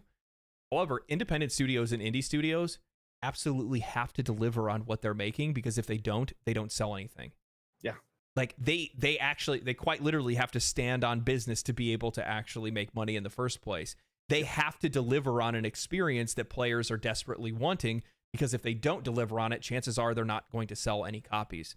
They have to make sure that their monetization and things like that is fair. They have to make sure that their pricing is fair, because if they don't do those things, then they're not going to get the recognition. They're not going to appeal to the audience at the size of the audience that they want. And then as a result, they're going to fail to capture, whatever relevance is necessary for them to make enough money to stay in business or to create other games in the future. So when we look at a company, like, just using it as an example, but looking at like Larian Studios and Baldur's Gate 3, one of the things that they contribute to their success, the reason why, why did players really like your game so much? Why did it review so well? Every single time they sat down for a discussion and they told people what their massive secret was, all they said was, we listened to the players, we took in community feedback, and then we applied it to the game. That's all. That's all we did. We just made sure that it was that, and then keeping institutional knowledge by not laying off people and trying to do their best to make sure they keep people as long as they can. Because if you keep somebody that helped you make Divinity Original Sin 1, Divisional Original Sin 2, chances are they already understand your systems well enough, how your company works, all that stuff, to be able to make sure that Baldur's Gate 3 is an even better game. So, but they have to do that, because if they don't do that, then they don't make the money to be able to pay for the costs. You know what I mean? Well, and this goes to your point before about the AAA industry. Indie developers, they get a lot more slack than a AAA does. The AAA, when it comes out, it has to be polished. Everything needs to be buttoned up. When an indie game comes out, it can have bugs and quirks, but you only pay $20 for it, and you expect it, because that was the value proposition that they gave you. So they kind of have like an upper hand to succeed over AAA games, because of the fact that people are 10 times more forgiving of the game if the concept and the play of the gameplay is good. You know what I mean? People will forgive a lot of stuff. Yeah, no, absolutely. Baldur's Gate 3, 95K players versus Dragon's Dogma 2, 54K players on Steam. Sounds about There's a right. lot of reasons for that. There's a lot of reasons for that, but it also tracks. Yeah, that tracks. But it tracks. Yeah, it does. It does. So, and yeah, it's just one of those things where this is really what kind of brings it all together when I look at like what the direction the industry is going to go in for a little while now. And it's like the reason why I even wanted to talk about this was because I saw Alana Pierce. Yeah, oh yeah, you did. Did you see her? I see her all the time. It's great. Twitter's the best. Jesus. Dude, I saw once she was like brushing her teeth, and I was like, that's great. I'm gonna brush my teeth now. So I saw. Did you see her GDC speech? No, I didn't. So she went on stage for GDC and she was talking about, like, how weird and uncomfortable it was to give a speech, congratulating and awarding these companies when a lot of the people in the room have already lost their, like, we're awarding these games to these companies and there are people that have been laid off from these record selling games. Yeah. Like, people made these games and then lost their job immediately afterwards. And, talking about, like, how weird it is to have this conversation about how great the industry is doing right now, but also at the same time about all of these people that are losing their jobs. And, that's the whole reason why I wanted to discuss this in the first place, is because it really has just come down to corporate greed more than anything else. Yeah, it's balancing profit margins. And here's the thing. Like, I know, like, we had somebody in chat, for a while there was talking about how, investors aren't the problem, and the problem is that these companies won't go broke if they hold on to these people. The problem is that they don't know how to use them. They don't know how to cost manage appropriately. They don't know how to slow down on the marketing. They don't know how to do any of these things, because I think that the industry just grew too fast, too large, and you don't have enough people that know how to dynamically change with the industry, especially with the way, like, technology's gone over the last few years as well, right? Yeah. No, 100%. So, like, I'm not going to act like I've been in business management of some sort for at least the last 17, 18 years. So you have a P&L, and there's two things that you can control. It's your cost and your labor. So those are usually the first things that you can get rid of. Okay.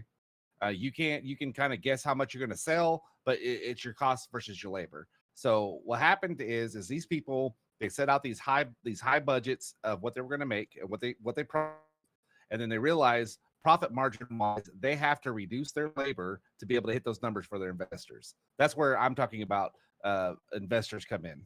Well, yeah, I mean that's obvious what these companies are. That's quite literally that's what Embracer said.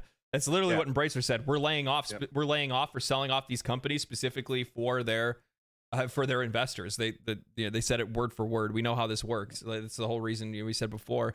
Like, yeah, these companies can sell X amount of games, but at the end of the day, if their costs are too high, you're not going to be able to have a high yield return. And that's just not what investors are going to want to see. If the investors pull out, then you don't have enough. And the funny thing is that these, like, even if investors do pull out and there's less money that's available, these games can still get made, even for I think that was the thing that, like, I had an impasse with you earlier, where you're like, these big budget games, they still need to get made. They're still good. People still want them. Like, I agree, but I don't think that the money that's being spent is actually, like, I don't think the money being spent actually equals quality game. Yeah, I'm not saying, well, okay, so there's a difference. Like, technically quality, yes. Like, I think the money spent going into the technical aspect of the game is well spent. But, like, that's not gonna, I don't think you're, like, for story and all the other components that go into it, right? Well, I mean, like, look at, like, what is it, Star Citizen, right? Isn't that going to be, like, the first $1 billion game? No, I think Grand Theft Auto 6 is. Okay, so, like, is it going to be, does its development justify that much money? For that specific IP is going to make that back tenfold. Well, I'm not saying they're not going to make the money. Did it have to cost that much is my question. Do you think these games are going to have to cost this much? Especially with the changes of technology over the last 10 years. No. I mean, here's another kicker. They're going to spend probably $500 million to $700 million just advertising this game. Do they really need to advertise Grand Theft Auto 6? No, not at all. No. Like, there are some things that genuinely sell themselves. Yeah. Call of Duty, Grand Theft Auto. Just tell the people it's out. Madden, same thing. Yeah.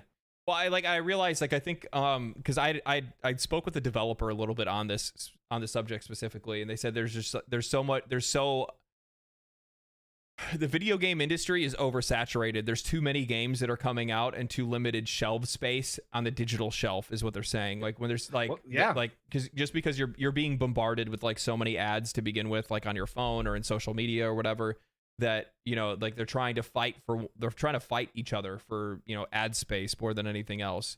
But I think that, you know, I think that like the more grassroots you can get and try to like look into the way to be able to, you know, I don't know, man, like do something different, because there's plenty of games that are like Helldivers 2. By the way, Helldivers 2 actually has had like a pretty hardcore ad campaign.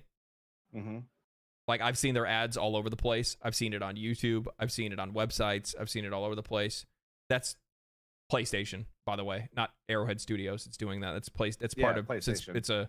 It's a PlayStation produced game, so obviously it's going to have a lot of extra advertising, right? Same thing. They did the same thing to No Man's Sky or any other like third party game that they have produced, but or published. Sorry. Yeah. So and to your point about we're having so many games come out. Remember we were talking and I looked up, you know, game releases for April for just PC. Okay, it was just PC. It's going to have some of the console games in there, but it was 78 games coming out in April for PC. 78. That's a lot of games. And then you go to the consoles and you've got anywhere from 25 to 30. Yeah. Also, I don't want people to get it twisted. When I'm talking about advertising, I'm not saying you don't have to advertise it at all. Obviously, you have to advertise it, otherwise people aren't going to know that it's coming out, right? No, what you're talking about is you don't have to rent a church out in in Italy and repaint it for a Diablo party. No, you know what I mean? Yeah, it's like you don't have to get you know, two famous artists to make a hit single for your game. Yeah. You know what I mean? How much is it to send IGN not to say that some of that stuff isn't cool. Sometimes it can be cool. I'm not saying it's not. But at the same time, like I mean, obviously I glaze the shit out of Baldur's Gate 3 all the time, but I mean, look at it, dude. Like I think one of the coolest things that they did was they just went around and they just sponsored YouTubers. Yeah. They're like, "Oh, hey, you like to make original songs about video games," and then they give you some money and then they go at it. Joel Haver, they let him do like an animated video, right? Made that animated short, like, you know, real life, but it had like D&D dice rolls and stuff, like all that stuff. I think that's really cool. I think that's a really good way to do it. And plus, on top of that, you're probably going to do a better job of being able to like approach your specific niche in the market and communicate with them on the grounds that they're familiar with, right? Like if there's YouTubers that they're really interested in, pay like. Say there's a big CRPG YouTuber and you bring that guy into your, you know, closed beta test, or you bring them into, like, I think Wolfhard FPS is a really good example of this, right? Like he went to like a ton of those different or he went to one of the, I think the very last panel from Hell, along with a bunch of other people. I think there's a bunch of other content creators that they had come out for the panel from Hell. And it's like doing those kind of things is really smart because you're, you know, there's a lot of information that gets disseminated from that. We got a super chat from Risk It for the Biscuit of Australian $7.99, so that's like $800 million. Jokes aside, BG3 and HD2 did it right. They engaged their community and made good games. Keeping community on side after launch is good business. I would agree with that. Why can't you say more things like that? Yeah, he can't. Fun story about Risk It for the Biscuit. So I wake up at 4:00 in the morning, Central Time, and my phone is going off while I'm trying to play video games. I'm like, what the hell? And it says Risk It for the Biscuit has just gone live. I was like, what is he talking about at 4:00 in the morning? You know what he was doing? He was testing. He had 2 cameras on him, so I got to see both sides. So his good side and his bad side. It's both. That's funny. Bad side and bad side. Thank you for the $7.99. So yeah. No, I think it's but I 100% agree. Helldivers 2 and Baldur's Gate 3. What's that? Go big screen. I got intermission real quick. But I wholeheartedly agree. I think that Helldivers 2 and Baldur's Gate 3 definitely did do it the right way. Engaging with your community on a way that not only makes them feel justified in their purchase, but also continues to reward them for that engagement is incredibly important. It really is. And it just continues to sell games. I think a really good example of that is Helldivers 2. I think that I would guarantee that there probably is a subset of players that have bought in Helldivers 2 specifically because of the fact that they saw tweets from the CEO, you know, not wanting to confirm that insects could fly, things like that. You know what I mean? Like seeing those fun and interesting conversations with the players and seeing, you know, how wholesome that kind of engagement is really a stark contrast to what we see when it comes to some of these larger businesses, because a lot of those companies have to go through like a very few means of communication to their players. Usually that means it's a community manager, usually, or maybe it is a couple of developers or something like that. But a lot of their conversations have to be very tailored and they have to be very tame and can't be very personable or anything like that. I think Diablo 4 is a really good example of that. Like, even though the developers for Diablo 4 oftentimes will, you know, comment on people or respond to people on Twitter or even on like Reddit and stuff, even though you see those kind of interactions, what ends up happening is that like it's very tame. It's just like, you know, I'm playing a necromancer today. Everybody ready for season 3? Like, it's just generic shit. You know what I mean? People want to see real conversations with the devs. Did you see that like the CEO for Arrowhead Studios, like some random guy like tweeted out about how like he uses an infrared to be able to control his keyboard because he's like paralyzed in some way. Oh wow. And it doesn't work on Helldivers 2 because of the anti-cheat. And the CEO found the fucking tweet and responded to it and then tagged the company, and they're working on it for this one guy. Wow. Like, we like to see stuff like that. Yeah. No, that's amazing. But I think what the community, I'm listening. I'll be right back. Like we've had a slew of games come out that, you know, need day one patches or need to get patch. We're just so tired of hearing developers say, we're listening. Are you though? Are you listening? Like, if you keep having problems. 4 is on season 4 now. It's coming up to season 4 and they're still listening. Hey, we're listening to you guys. We're listening. So that's cool. Thanks for listening. Appreciate it. So awesome. It's just like if you have a boss, you keep giving them good ideas. He keeps asking you for, you know, hey, what would you like? What's going on? And so it's just like it's oh nothing. And then you go like, you know, I'm listening to you. Yeah, I'm gonna fix that. I'm gonna fix that. And they just don't. You end up, oh my god, it's so disingenuous. Yeah, I actually recently saw a video from Riker, right? Where where like it just has him with a thumbnail and it says like, you know, Diablo 4 tweeted out and it says, we listened, and it's just like, yeah, they fucking didn't. It's been almost a year since the game came out. Like, just because they start fixing things now doesn't just immediately erase everything that they fucked up to begin with. You know what I mean? Yeah. Like, come on, man. Like, do you think I'm just gonna immediately turn around and say, oh, you know what, man? Actually, I completely forgive you guys for the last year that everybody wasted $70 on your fucking game. Yeah. Oh, it's so, dude. It's so. I'm so thankful that you guys have listened to us beta testers for a year. See, okay, Arrowhead does a good job of patching. Baldur's Gate 3 is I'm probably going to say it the gold standard on patches, just the gold standard. Then you have an instance to where, like we were talking about with Dragon's Dogma 2, how long have until they patch it to get it working or get the complaints fixed. And they did a patch and it did absolutely fuck all. So it's like I don't know. It's so weird. I'm just so sick of just getting. You know what the best part? You know what the best part is? It really does come down to this, because I've talked to a few people, by the way. So like I've had the benefit to the big pop off over the last 3 months for the channel has actually led me to be able to talk to some like industry insiders and people that work at some of these companies. And really, what it does come down to is like they are listening. By the way. They are. They hear and see the feedback. It's not like they don't see it, But the problem is that the way that these companies are designed, again, tapping back to the original conversation, that they're just so fucking top heavy that they can't even get anything done in the first place. So even if there is something that they can fix, they can't because of how much management there is.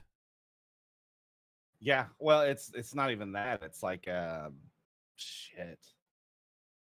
Like the machine's too big. Like, and I get it. I mean, it's the same way we treat like governments. You know, it's just too big to get it fixed. Let's just get everybody out of there. But it's just like the machine's too big to get done. Imagine trying to get all of those people. That's why I guess for Helldivers being such a small group, it doesn't. You know, you don't have to convince a whole bunch of people, right? And yeah, like on these bigger studios, you got to convince a lot of people to make changes. And it's also the other thing is like it's like how endemic to the game it is. You know what I mean? Like looking at it, like if we're going to use like Diablo 4 as an example, right? So if you're using Diablo 4 as an example, and you see that you see like we see immediately like a lot of the issues the game had right when it released, and it's like, well, why can't they just fix this immediately? And it's like, well, like how ingrained into the game is it? You know what I mean? Yeah. Like I mean, I don't know how they're gonna free up it being CPU bound. I just don't. Oh, with Dragon's Dogma 2? Yeah. I just don't. Yeah. So I don't know how you code that differently if it is just CPU bound. I don't know. I'm like I said, I'm not an engineer, so that's why you need to fire people. You aren't fixing anything without downsizing. But the problem is and this is again we're going back to that same conversation. There's like the job security for the people that are in charge is the issue, because like those are the folks that aren't leaving. Those are the folks that are inclined to get rid of the folks that probably were contributing, but you know, can't contribute any longer. At the end of the day, this really does come down to a lot of like really top heavy management, too many hands, too many cooks in the kitchen, too many people that need to approve of something before something can change. And that's what's causing a lot of these hangups. You have way too many people that are saying, oh, we got to get this approved by this person and then this department and this department. And by the way, you have to sign off. And I have talked to a few people from some of these companies, and they all have agreed by saying that like there's some things that we've been wanting to change, and like specifically with Diablo 4, right? Like there's stuff that they know is an issue that they wanted to change, but there's just so many people that are against changing certain things, and you have to get everybody's sign off on it that it all gets watered down. And then also at the exact same time, it ends up becoming like, you know, you have a lot of games out there as well that have like an identity crisis. Like that's been Diablo 4's biggest problem, right? Like you're trying to make a casual game that lives in a genre of non-casual players, right? Like people do like ARPGs, but the people that you need to stay around to pay for your game, to pay for the microtransactions and all of that stuff, that play it seasonally, are not what I would consider casual people. Like you're talking about some pretty sweaty people that want to make these hardcore builds and run and grind for hours on end to be able to get the perfect legendary and perfect setup and all that stuff. You need to listen to those players to be able to get that end of the game, that end game loop, that seasonal loop of the game on track. But that directly conflicts with the audience that you're trying to sell the game to. And then you end up having a game that has a bit of a, you have a game that has it was casual enough for a campaign playthrough. Yeah. But the continued existence of the game in a seasonal aspect, like what's the most popular seasonal ARPG? PoE. Path of Exile. Damn, I'm good. Yeah. So and I'm not saying that Diablo 4 needs to be PoE. It's okay to make a game. It's okay to want to make I think Last Epoch's a great example of that. That's making a game that's a little bit more tame, that's more approachable for a wider audience. But at the same time, it's still going to be supported and directed by an audience of people that are not what I would classify as people that are playing games a lot more casually than others. Yeah. You know what I mean? Like, it's not like a first person shooter where I'm hopping in for a couple hours to play. And even those games have gotten to the point where they don't even really appeal to the casual player either because of skill-based matchmaking, making it where if you win a match, all of a sudden the next match you're playing up against the fucking all-star team from last year's Major League Gaming. You know, so it's like there's like all these games have an identity crisis where they're trying to appeal to these wider audiences, but at the same time they're games that innately are appealing to completely different audiences. It's so weird. So then what ends up happening is when they propose a change to a fix that needs to happen for a game, so let's say itemization for Diablo 4, it takes a long time for something like that to get approved and go through, specifically because of the fact you have one person that says, oh yeah, this is a good idea. Players are going to like this. Next guy goes, yes, but how will the dumb people like this? The next guy goes, how will the Diablo 4 dads like this? How will we be able to monetize this? Like, yeah. and then you have all those questions and all that bickering and all that debating before anything can actually get fixed. Yeah, 100%. I think while we were just talking about it, I think the battle pass is what kind of fucked that up. You think about it, Diablo 3 had seasons and it just wasn't maintained very well. They just didn't offer a lot every season. It was literally just this build specifically is good for this season. That was it. And I think them adding a battle pass to make it a live service game. What are you talking about? This build is good for this season. They literally, the point of a Diablo 3 season was to literally get the seasonal armor that was the build that they deigned as the best build for you to play for that season. That's what I'm No saying. Beats, thank you for the $4.99. Good discussion. Enjoy the energy. Keep it up, boys. Thank you, man. But yeah, so like I think if they had the dedication to making the seasonal content what they are without the battle pass, like the battle passes, it was for the casual. Like they made the game like easily accessible for casual players, and I think the battle pass was be like a fit on for them because hardcore people aren't going to buy the battle pass. They're just not. They're just going to. That is actually true too. You know the funny. Yeah, no, you actually got a good point. Like, I'm a big time, like, I can totally get hardcore into an ARPG wholeheartedly, for sure, without a doubt. But I have no interest in buying the battle pass for an ARPG. I don't give a what do I give a shit about cosmetics in an ARPG? Like, I'm looking for the armor. That's the whole point. Yeah, it literally it directly conflicts with why you would play an ARPG to begin with. It's about finding cool loot that looks cool that also is, you know, really strong. It's about looking badass, but it's by looking badass through your own actions in the game. So it's something that's like in direct conflict with like the point of playing a game like that to begin with. Yeah. And so, like I said, I think that kind of melted or rearranged its identity of what it should be, and here we are with it. So, yeah. So it's and you know, this again, that's what I love about a conversation like this, because it all encircles. All of these things have to do with one another, because as an example, putting a battle pass into Diablo is another one of those moments where you see that over commoditization, over monetization, trying to extend profits even further in a game that can't even warrant it in the first place, which then forces your customers to go look elsewhere. While yes, Diablo 4 was massively popular at launch, I am really interested to see how many copies the expansion is going to sell. Well, it's on Steam now.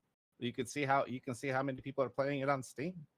Yeah, no. The Steam numbers are abysmal, but I'm really interested to see how an expansion is going to sell for Diablo 4.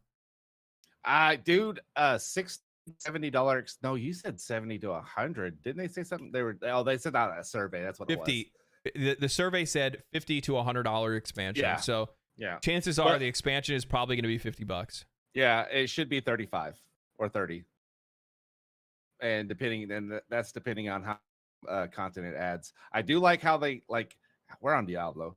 I like how they did the story to where they left it open, like it's going to be a continuation of the story, and I really like that, and I hope that they really stick with that. But I don't know if that's going to be worth $30 to me.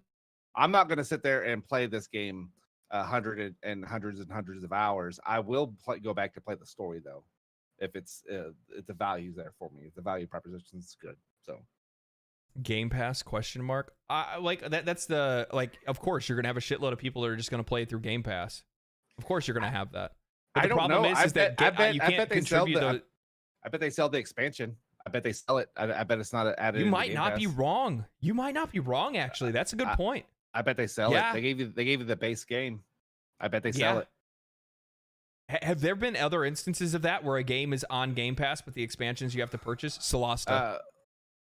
Well, Solasta. yeah. The I just difference remember that one. is the difference is all of them that are third party, you do have to buy the expansions, for the most part. But this being a first party game, I didn't Redfall have like where you could buy like you could pay for the seasonal stuff. Yeah. Couldn't you? So I mean, like you get $60, $100, right? Pay an extra $40, and then Starfield had the extra whatever to be able to play it early. So I guarantee that they sell it. I guarantee. Yeah. I just don't think personally that Diablo 4, its expansion, will perform as well as the initial launch of the game. Especially with how much bad press the game has gotten over like, even if the game does improve, which I do think that like season 4 looks good. Don't get me wrong. Like I don't want to seem like I'm just a Diablo 4 doomer. I actually do want the game to be good. You know, No, I think it'd be sick if Diablo 4 was good, because guess what, guys? I'm a huge Diablo fan. I have always been a big Diablo fan. I cannot tell you how many hours I have in Diablo 2 or Diablo 3, and Diablo 3 was an inferior game, and I still played it for hundreds of hours and still bought 3 copies of it. Yeah. Mm-hmm. I bought it on Xbox. I bought it on Xbox 360 and Xbox One. Yep. And then I bought it again on PC.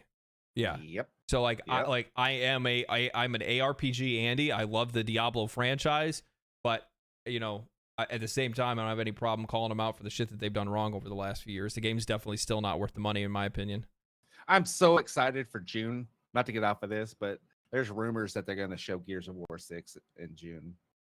I'm actually super excited. That's exciting. That's one of my favorite. That's one of my favorite franchises of all time. That's actually my favorite Xbox franchise. I do you know what? I'll agree with you on that. I think Halo used to be my favorite Xbox franchise until they ruined it, and then now and then it became Gears of War. Yep. And then there's the only Gears of War game that I didn't like was Judgment. Yeah, and I didn't like Judgment because it was a step outside of the main canon. Yeah, you know I'm excited for Gears of War. I think I'll oh my god, I might actually buy Game Pass again. Yep. Oh my god. Well, we did. You tasked me with finding some looter shooters because you've been in the mood for looter shooting, and so I went through and grabbed a whole bunch. Do you want to talk about them, or do you just scurry on about something different? No, go ahead. Yeah, it's fine. We can close out with looter shooters. That's fine. Okay. I've had the itch lately. So, I mean, just to give you guys like a little bit of background, obviously, if I'm a huge Diablo fan, that probably means that I like loot. So, like looter, like so I also like shooters, and I also like loot. So, therefore, I like looter shooters. Obviously, bar none, best experience ever is going to be Borderlands 2. Borderlands 2 is goated. That's the other game I can't really like. I never played it on PC, so I'm playing it on PC. How's it on PC? Crazy. Dude, so you have an option to turn your physics up, like the physics like all the way to like extreme. So when you phase lock something, like material that's on the wall will sit there and flap and suck towards it. Water and acid, all the liquids, they actually pull like they're blobby on the floor. It's super cool. Looking. Dude, it's super cool. But yeah, that game's goated. I going back and playing it, like it made me realize like this is a masterpiece no matter the time frame. Like no matter when it was, like it is still a good game. And the funny thing is that like even though like I hated the story and the characters in Borderlands 3, I still liked Borderlands 3 as a game. Yeah, as a game. Yeah, until they nerfed my character like the first week. Oh yeah, that was weird. Yeah, they nerfed my character and then didn't do anything with anybody else. Remember when they did that to Infinity Pistols with Gage in Borderlands 2? Yeah. Well, I remember like how fucking awesome it was to play Gage in Borderlands 2 with like the random number generation with Infinity Pistols, and all of a sudden your crit rate would just go through the roof, and you'd just be like deleting everything on screen. That's just just so one tapping everything, just exploding. Yeah. Yeah, no, 100%. Yeah, if you just completely disregard the story in Borderlands 3, it's still a Borderlands game. And like Tiny Tina's Wonderland, just the class design sucked. Yeah, design sucked, and I think their in-game loop was terrible. It was just terrible. Yeah. Yeah, it wasn't as well thought out as I wanted it to be, and they've done better in DLC in the past.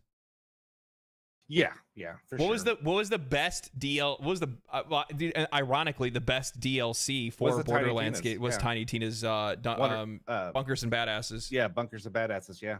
100%. Yeah, ironically the best one. But it's boss hunting and not boss hunting, but like boss runs, and what was the other one? And invincible bosses were just so Invincibles, good. and then you had the what are the other ones to get the pearlescent weapons? I can't remember, but I'll find out. I'm playing it right now. So it's all of the content too. So it's like all the DLCs and all that stuff. What's up, Toomby? So what's the okay? So what's the deal? Are you going to pull up the links as I go? Because I can go down the list that way. That way the yeah, sure. I guess viewers can see what I'm talking about while we're talking about it. Yeah, is there anything? I think there's some cool ones in here. Yeah, I think there's some cool ones. Okay, all right. We'll flip through them. Here we go. I'll bring it up. Let me do the thing. Oh shit! Did I just shit the bed? No, I didn't. I'm good. I shit the bed last night. Did you really? Oh no, my mouse did though. So. Oh, let me center this. Sorry. Okay. There you go. First Descendants up on screen right now. Go ahead. So do your thing. the first Descendant, this has got I think it said it had like 81,000 on wish list. It's like the #1 looter shooter wish list on Steam right now. This game to me looks a lot like it gives me those Anthem feels a little bit of like unrealistic of what we're going to expect. But this is going to be like your normal traditional looter shooter type game with like some cool Korean-esque graphics. You know what I mean? Free to play, pay to win. Yep. Okay. All right. We're moving on. So move on. Then this one, Sensuality Echo of Ada, looks like soup. Go ahead. No, you're good. You're good. It looks. It's just the minute the minute I saw the artwork and then you said Korean dev, I was like, oh, okay, pay to win. Yep. Okay. Yep. All right. Go ahead. There's some interesting games coming up. This Sensuality Echo of Ada is it's like I like just watching the gameplay. Is this like a mech game? What is this? Yeah, it's like a mech game. It's a mech game with a little bit of like No Man's Sky-ish with like mining and stuff like that, like resource collection. It looks super interesting. Like when you tasked me with this morning, I was like, you know what? I found some bangers that I'm actually getting excited about, games that I hadn't even heard of. It looks so like this isn't about a character. This looks like it's more about the mechs themselves. Yep. So you're like looting stuff for the mech. Yeah, the character floats right next to him. I see that. Yeah, it looks super cool. Is this a live service game or? I don't know. It looks like I said. These are all games that are up this year, so they should release in 2024. It's interesting concept. I like the artwork too. I thought the artwork was really. And then dope. There's plenty of cosmetics. It looks like probably live service most likely. Yeah. The next one that I think me and you are gonna play is called Gatekeeper. Well, that's what I do. I do that all the time. All the time, but it is literally an ARPG Risk of Rain. If that makes sense. Once you see it, you'll kind of get that feel for it. So it's an over the top type view, or actually, what is that? Isometric. Yeah, isometric RPG, twin stick shooter. It looks like. So it does have that like Risk of Rain feel, art style. Feel to it. So I think this looks kind of like a lot of fun. We'll see what happens when it comes out. I know that our our community is like super savvy and cultured. So all these games that I've never heard of, they already know all about them. So Very sorry positive recent reviews. This is already out? no. Gatekeeper? No way. This is a spotlight showcase from 2023. Official developer gameplay overview. It just showed me ratings on Steam. It shows me ratings on Steam on screen right now. Very positive. 41. All reviews 649. Gatekeeper Eclipse, unless that's a different game. I think it's a different game. I don't know. It says action roguelite shooter roguelite survival. How can you be both roguelite and roguelike? You can't be both. You can only be one. There can be only one. Yeah, it says comes out April. Comes out this month. I'm looking at it right now.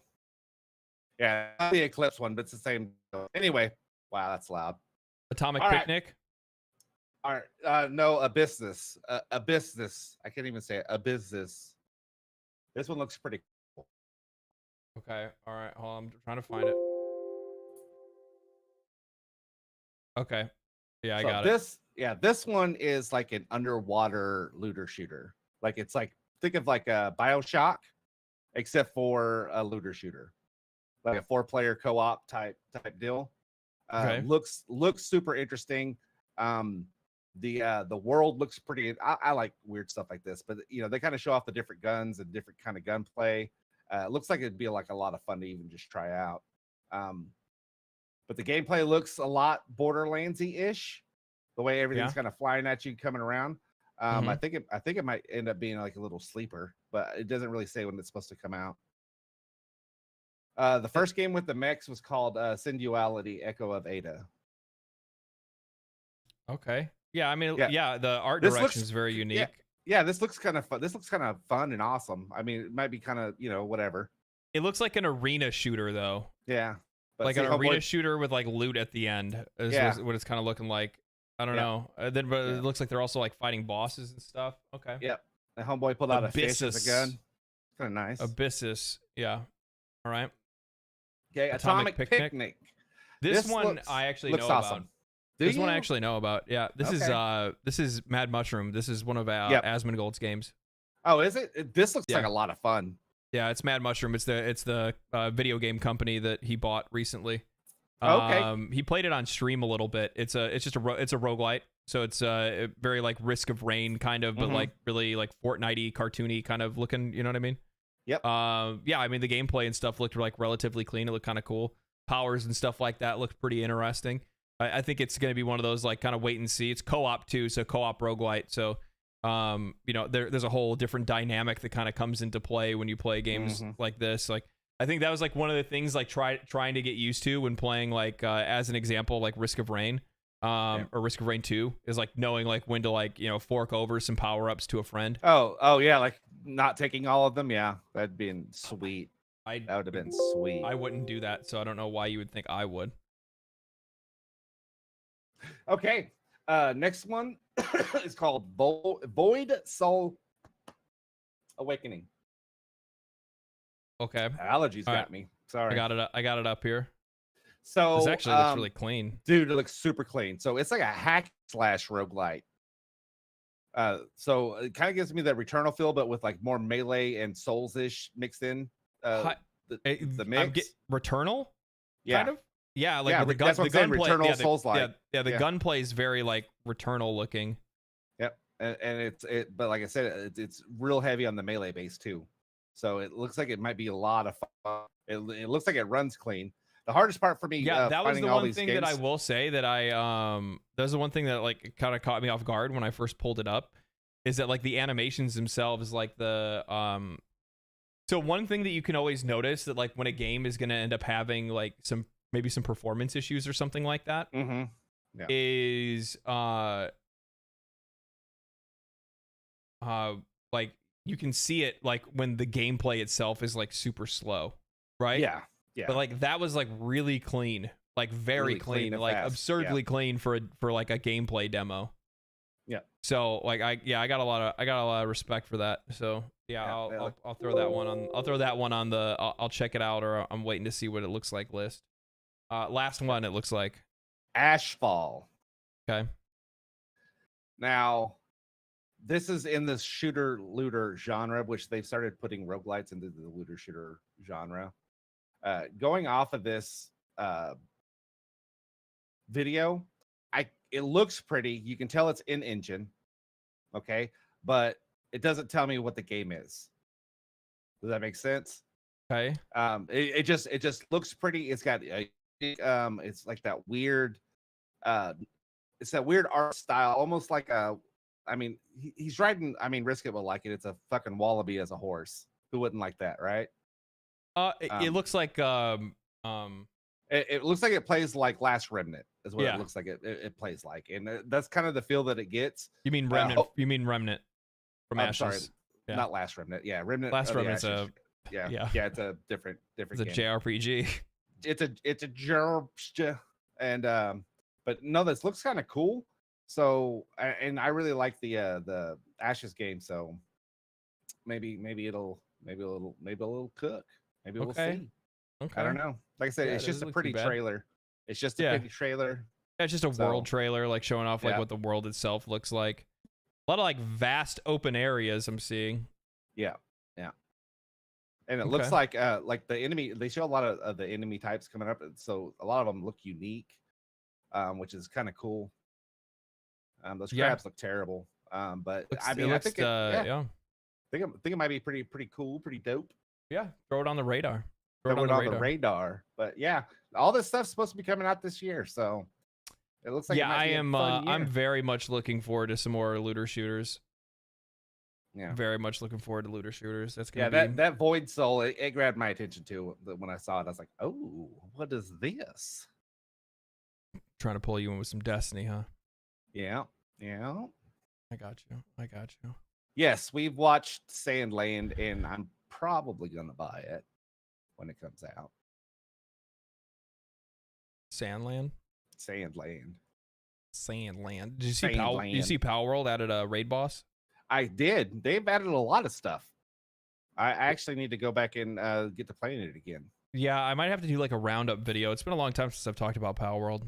I kind of like hit it and quit it and then walked away because there's so many other games that like came out at the time that I've just been so caught up and distracted. Final Fantasy VII Rebirth, Dragon's Dogma 2, Helldivers 2. Yeah. Hey, Ren, I tell myself every time Destiny comes out with an expansion that I'm not going to do it. And then I do it. Yeah. So I'm telling you right now, I'm not going to do it. And then you're going to do it. And then I'm going to do it. Oh man. Too good. Kingmaker. That was is that the one where he jumps through time and runs all of the knights over in his truck? Yes, that is that one. I saw that. Yeah. Yeah. We checked it out a couple episodes ago. Yeah. That one looks looks interesting. Yeah, it looks interesting. We'll see. We'll see what it ends up. We'll see what it ends up being. Yeah, we'll see what it runs like. Yeah. But yeah, so we're coming to the end of the show. This is the point in the show where usually what we do is that we ask you guys if you have any questions for us or anything you would like us to talk about, for a short little bit. You guys can at Legendary Drops drop a comment saying, hey, general question. Maybe it's something about we talked about today. Maybe it's something we haven't talked about today, and we will do our best to answer them. This is usually how we kind of outro things. It's a good way to be able to try to engage with you guys since all we've been doing is talking to one another for the entire time, at least for the most part. It feels so good to not have to go to work tomorrow. I mean, not tonight. I mean, I'm on days, so. Yeah. All right, so Vladstein, how about Outlast Trials? So my son played it. I haven't played it yet. He stands on it. He says it's really good. I need to try it out. So it's one of the games in my backlog. There's a lot of those. Yeah. What is your favorite vocations in Dragon's Dogma 2? Thief for me is probably my favorite. Warrior all fucking day. Being able to drop that fucking hammer. Dude, I'm telling you what, there's nothing more satisfying than being able to do that like massive uppercut move with the fucking warrior and just like instantly knock like an ogre, a griffin, whatever. Just immediately just be able to knock them on their ass. And then absolutely smash them in the face. It's so great. And with the thief, like it's got all these great moves while you're on top of a big thing stabbing it. That it's just a lot of fun. I ended up leveling. I max leveled thief, archer, fighter, and warrior. And I liked Ro, like the thief was really nice. It was fun. I had a lot of fun playing it. Part of me wanted to go back to it because I missed some of the mobility that was involved and like how quick the class is. Yep. But then I went back to warrior and I was like, dude, this damage is just unreal. I'm home. The damage. Yeah, it's not only the damage, but it's like how much damage you ignore as well. Yeah, I was doing. Right now I'm leveling up the magic archer.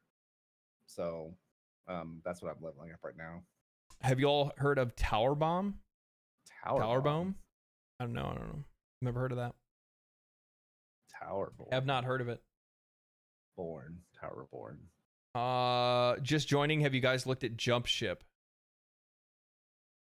Never heard of it. Yeah, I did. I seen it somewhere. Indie game, cooperative space shooter. Basically looks like it's an indie team making a better version of Starfield. I'll have to show it to you later, Mark. I've seen it. It looks cool. I know what you're talking about. Yeah.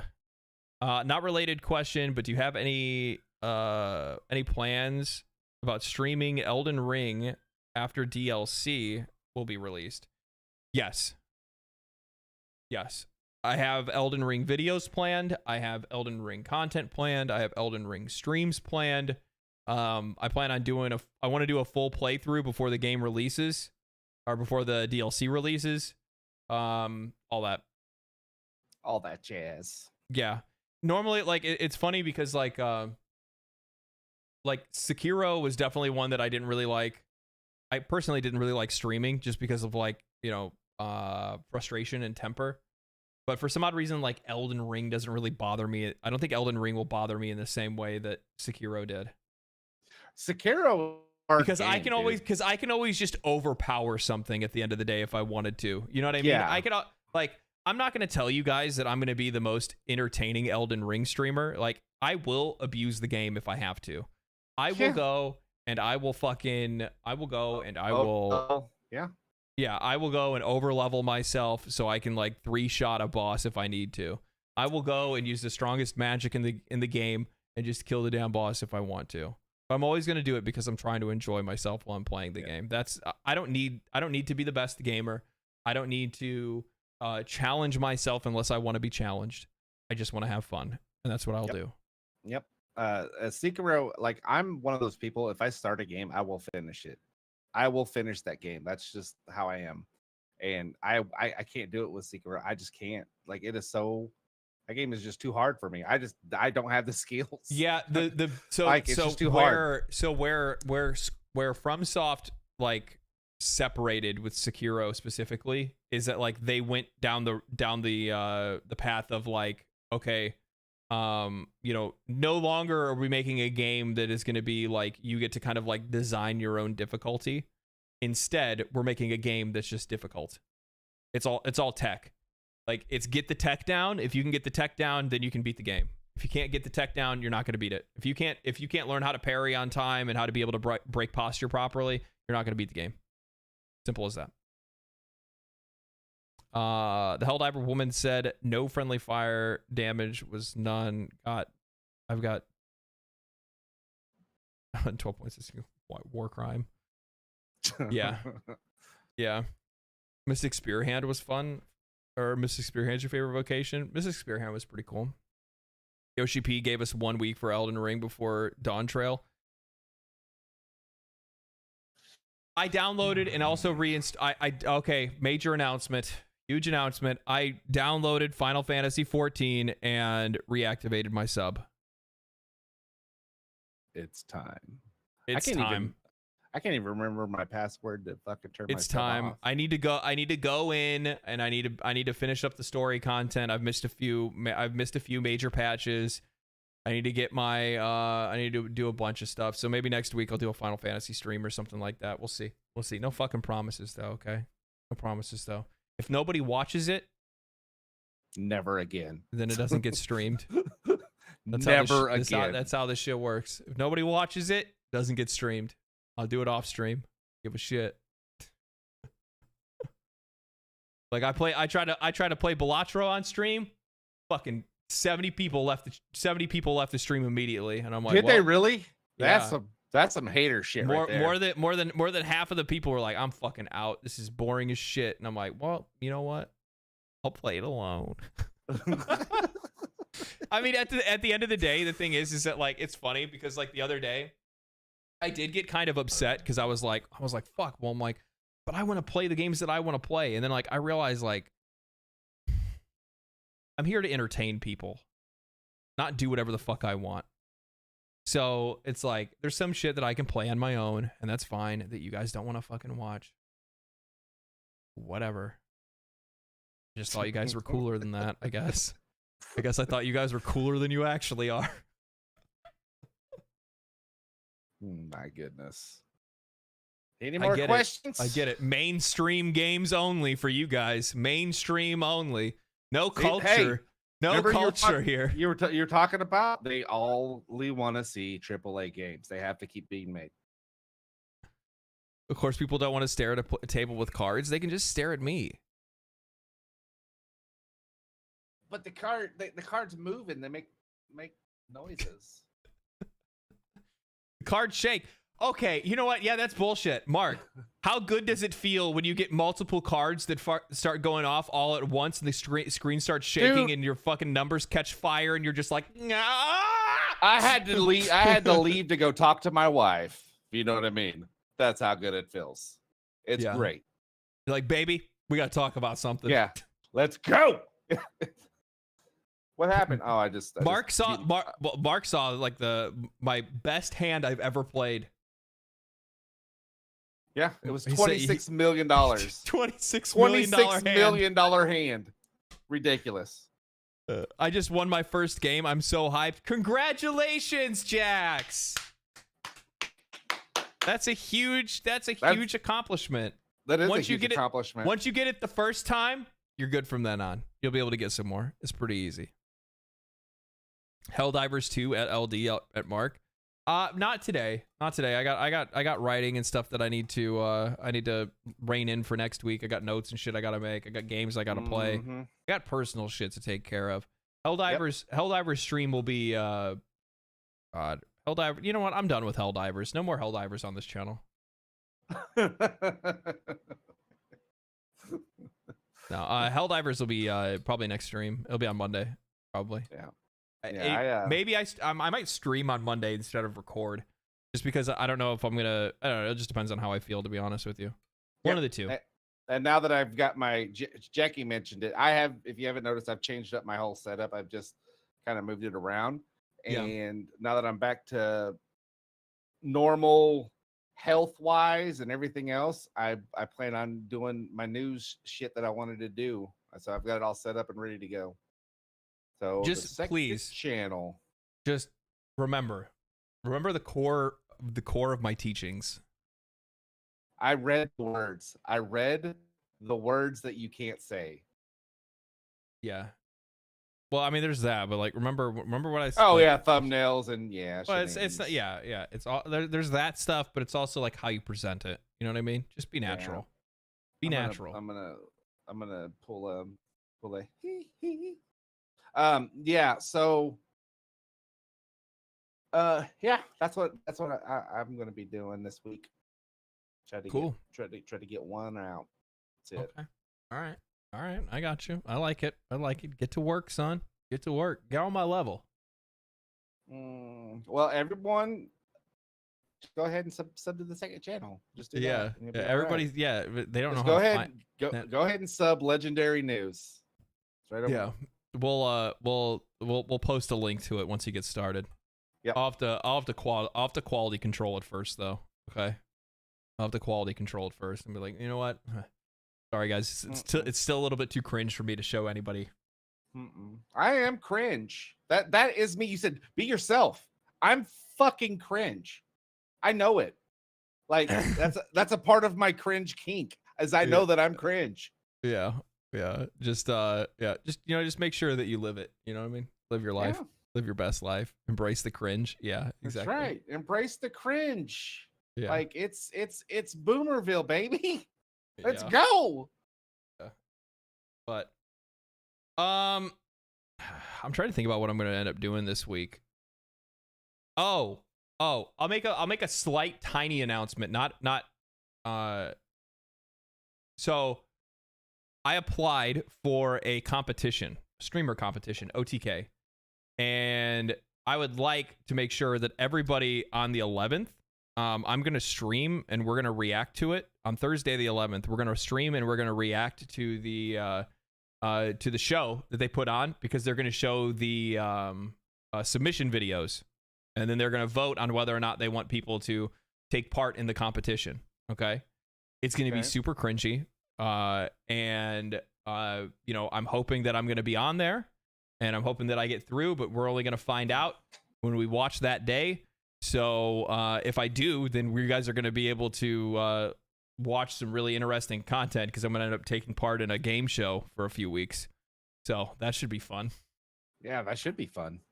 So Thursday, I'll make another announcement about it next week, just to make sure that people know, like, hey, tune in just in case they show me, and just in case I make it on.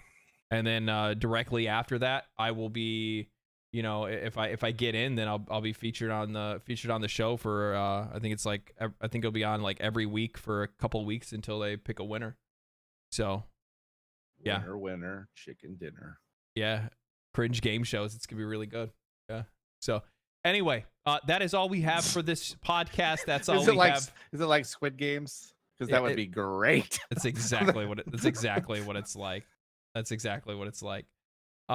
So thank you guys for sticking around. Thank you guys for watching. Thank you guys for the super chats. Thank you for the subs. Thank you for the follows over on Twitch. And yeah, that's all I got. So I hope you guys have an absolutely fantastic rest of your Sunday. I hope that you guys have a fantastic rest of your day. Mark, any parting words? Yeah, man.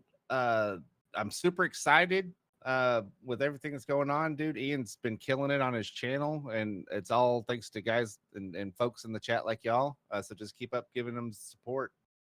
Man needs a haircut. I mean, he needs the support. So the haircut's not gonna happen. I'm thinking about just letting it go. I've given you $50 twice just to get a haircut, and you didn't. And I'm so I did get a haircut, but the problem is that I went in and it was like the wrong person.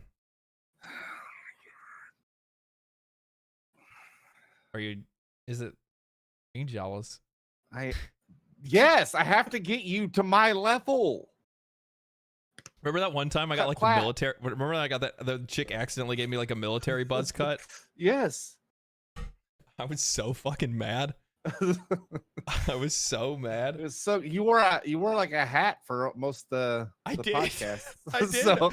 I wore a hat for like a month or two straight and never took it off. It was like my hair, like literally, like if I took this one strand of hair, my hair was like maybe like this short. It was like crazy short. And all I told them to do was I was just like, hey, if you can, I'm like, just, what did I tell her? I'm like, it's just really big. I'm like, can you just kind of like take some of the weight out of it and then like, clean up the sides? And then like she spun, like, wait, well, I can take it all off. She spun me around in that chair and I turned around and I was like, what the fuck? Not what I want. This isn't what I want. No, he's got good genes. He's never gonna hit my level. I've been balding since I was like 7. Yeah, I got my hairline is intact. Yeah, I'm starting to grow an island. It's terrible. But my wife won't let me cut it. Like I would shave it. I would shave it in a heartbeat and just wear my Snape wig. Why don't you go? Why don't you get like a I don't know, like a weave? Oh my god. Oh my god, that just looks like it. Where does everybody go to get hair implants? Go to like Turkey or whatever? Oh my god. Okay, you want to know how China's listening? You know how many TikToks I get of people like dudes like peeling their hair off and like cleaning it and re-gluing it and putting it back down? Yeah. Too many. Too many. That's how many I get. That's too many. So that's the reason why TikTok keeps showing you clips of people with massive foreheads. Exactly. Oh my god. It's like facial recognition. We're the dreamers. That's too funny. That's too Oh funny. my Anyway, thank you guys for watching the podcast. I hope you guys have an absolutely fantastic rest of your weekend, and I will see you guys next week, most likely tomorrow. If not tomorrow, then on Tuesday. Stay cool, stay righteous, stay safe, and most of all,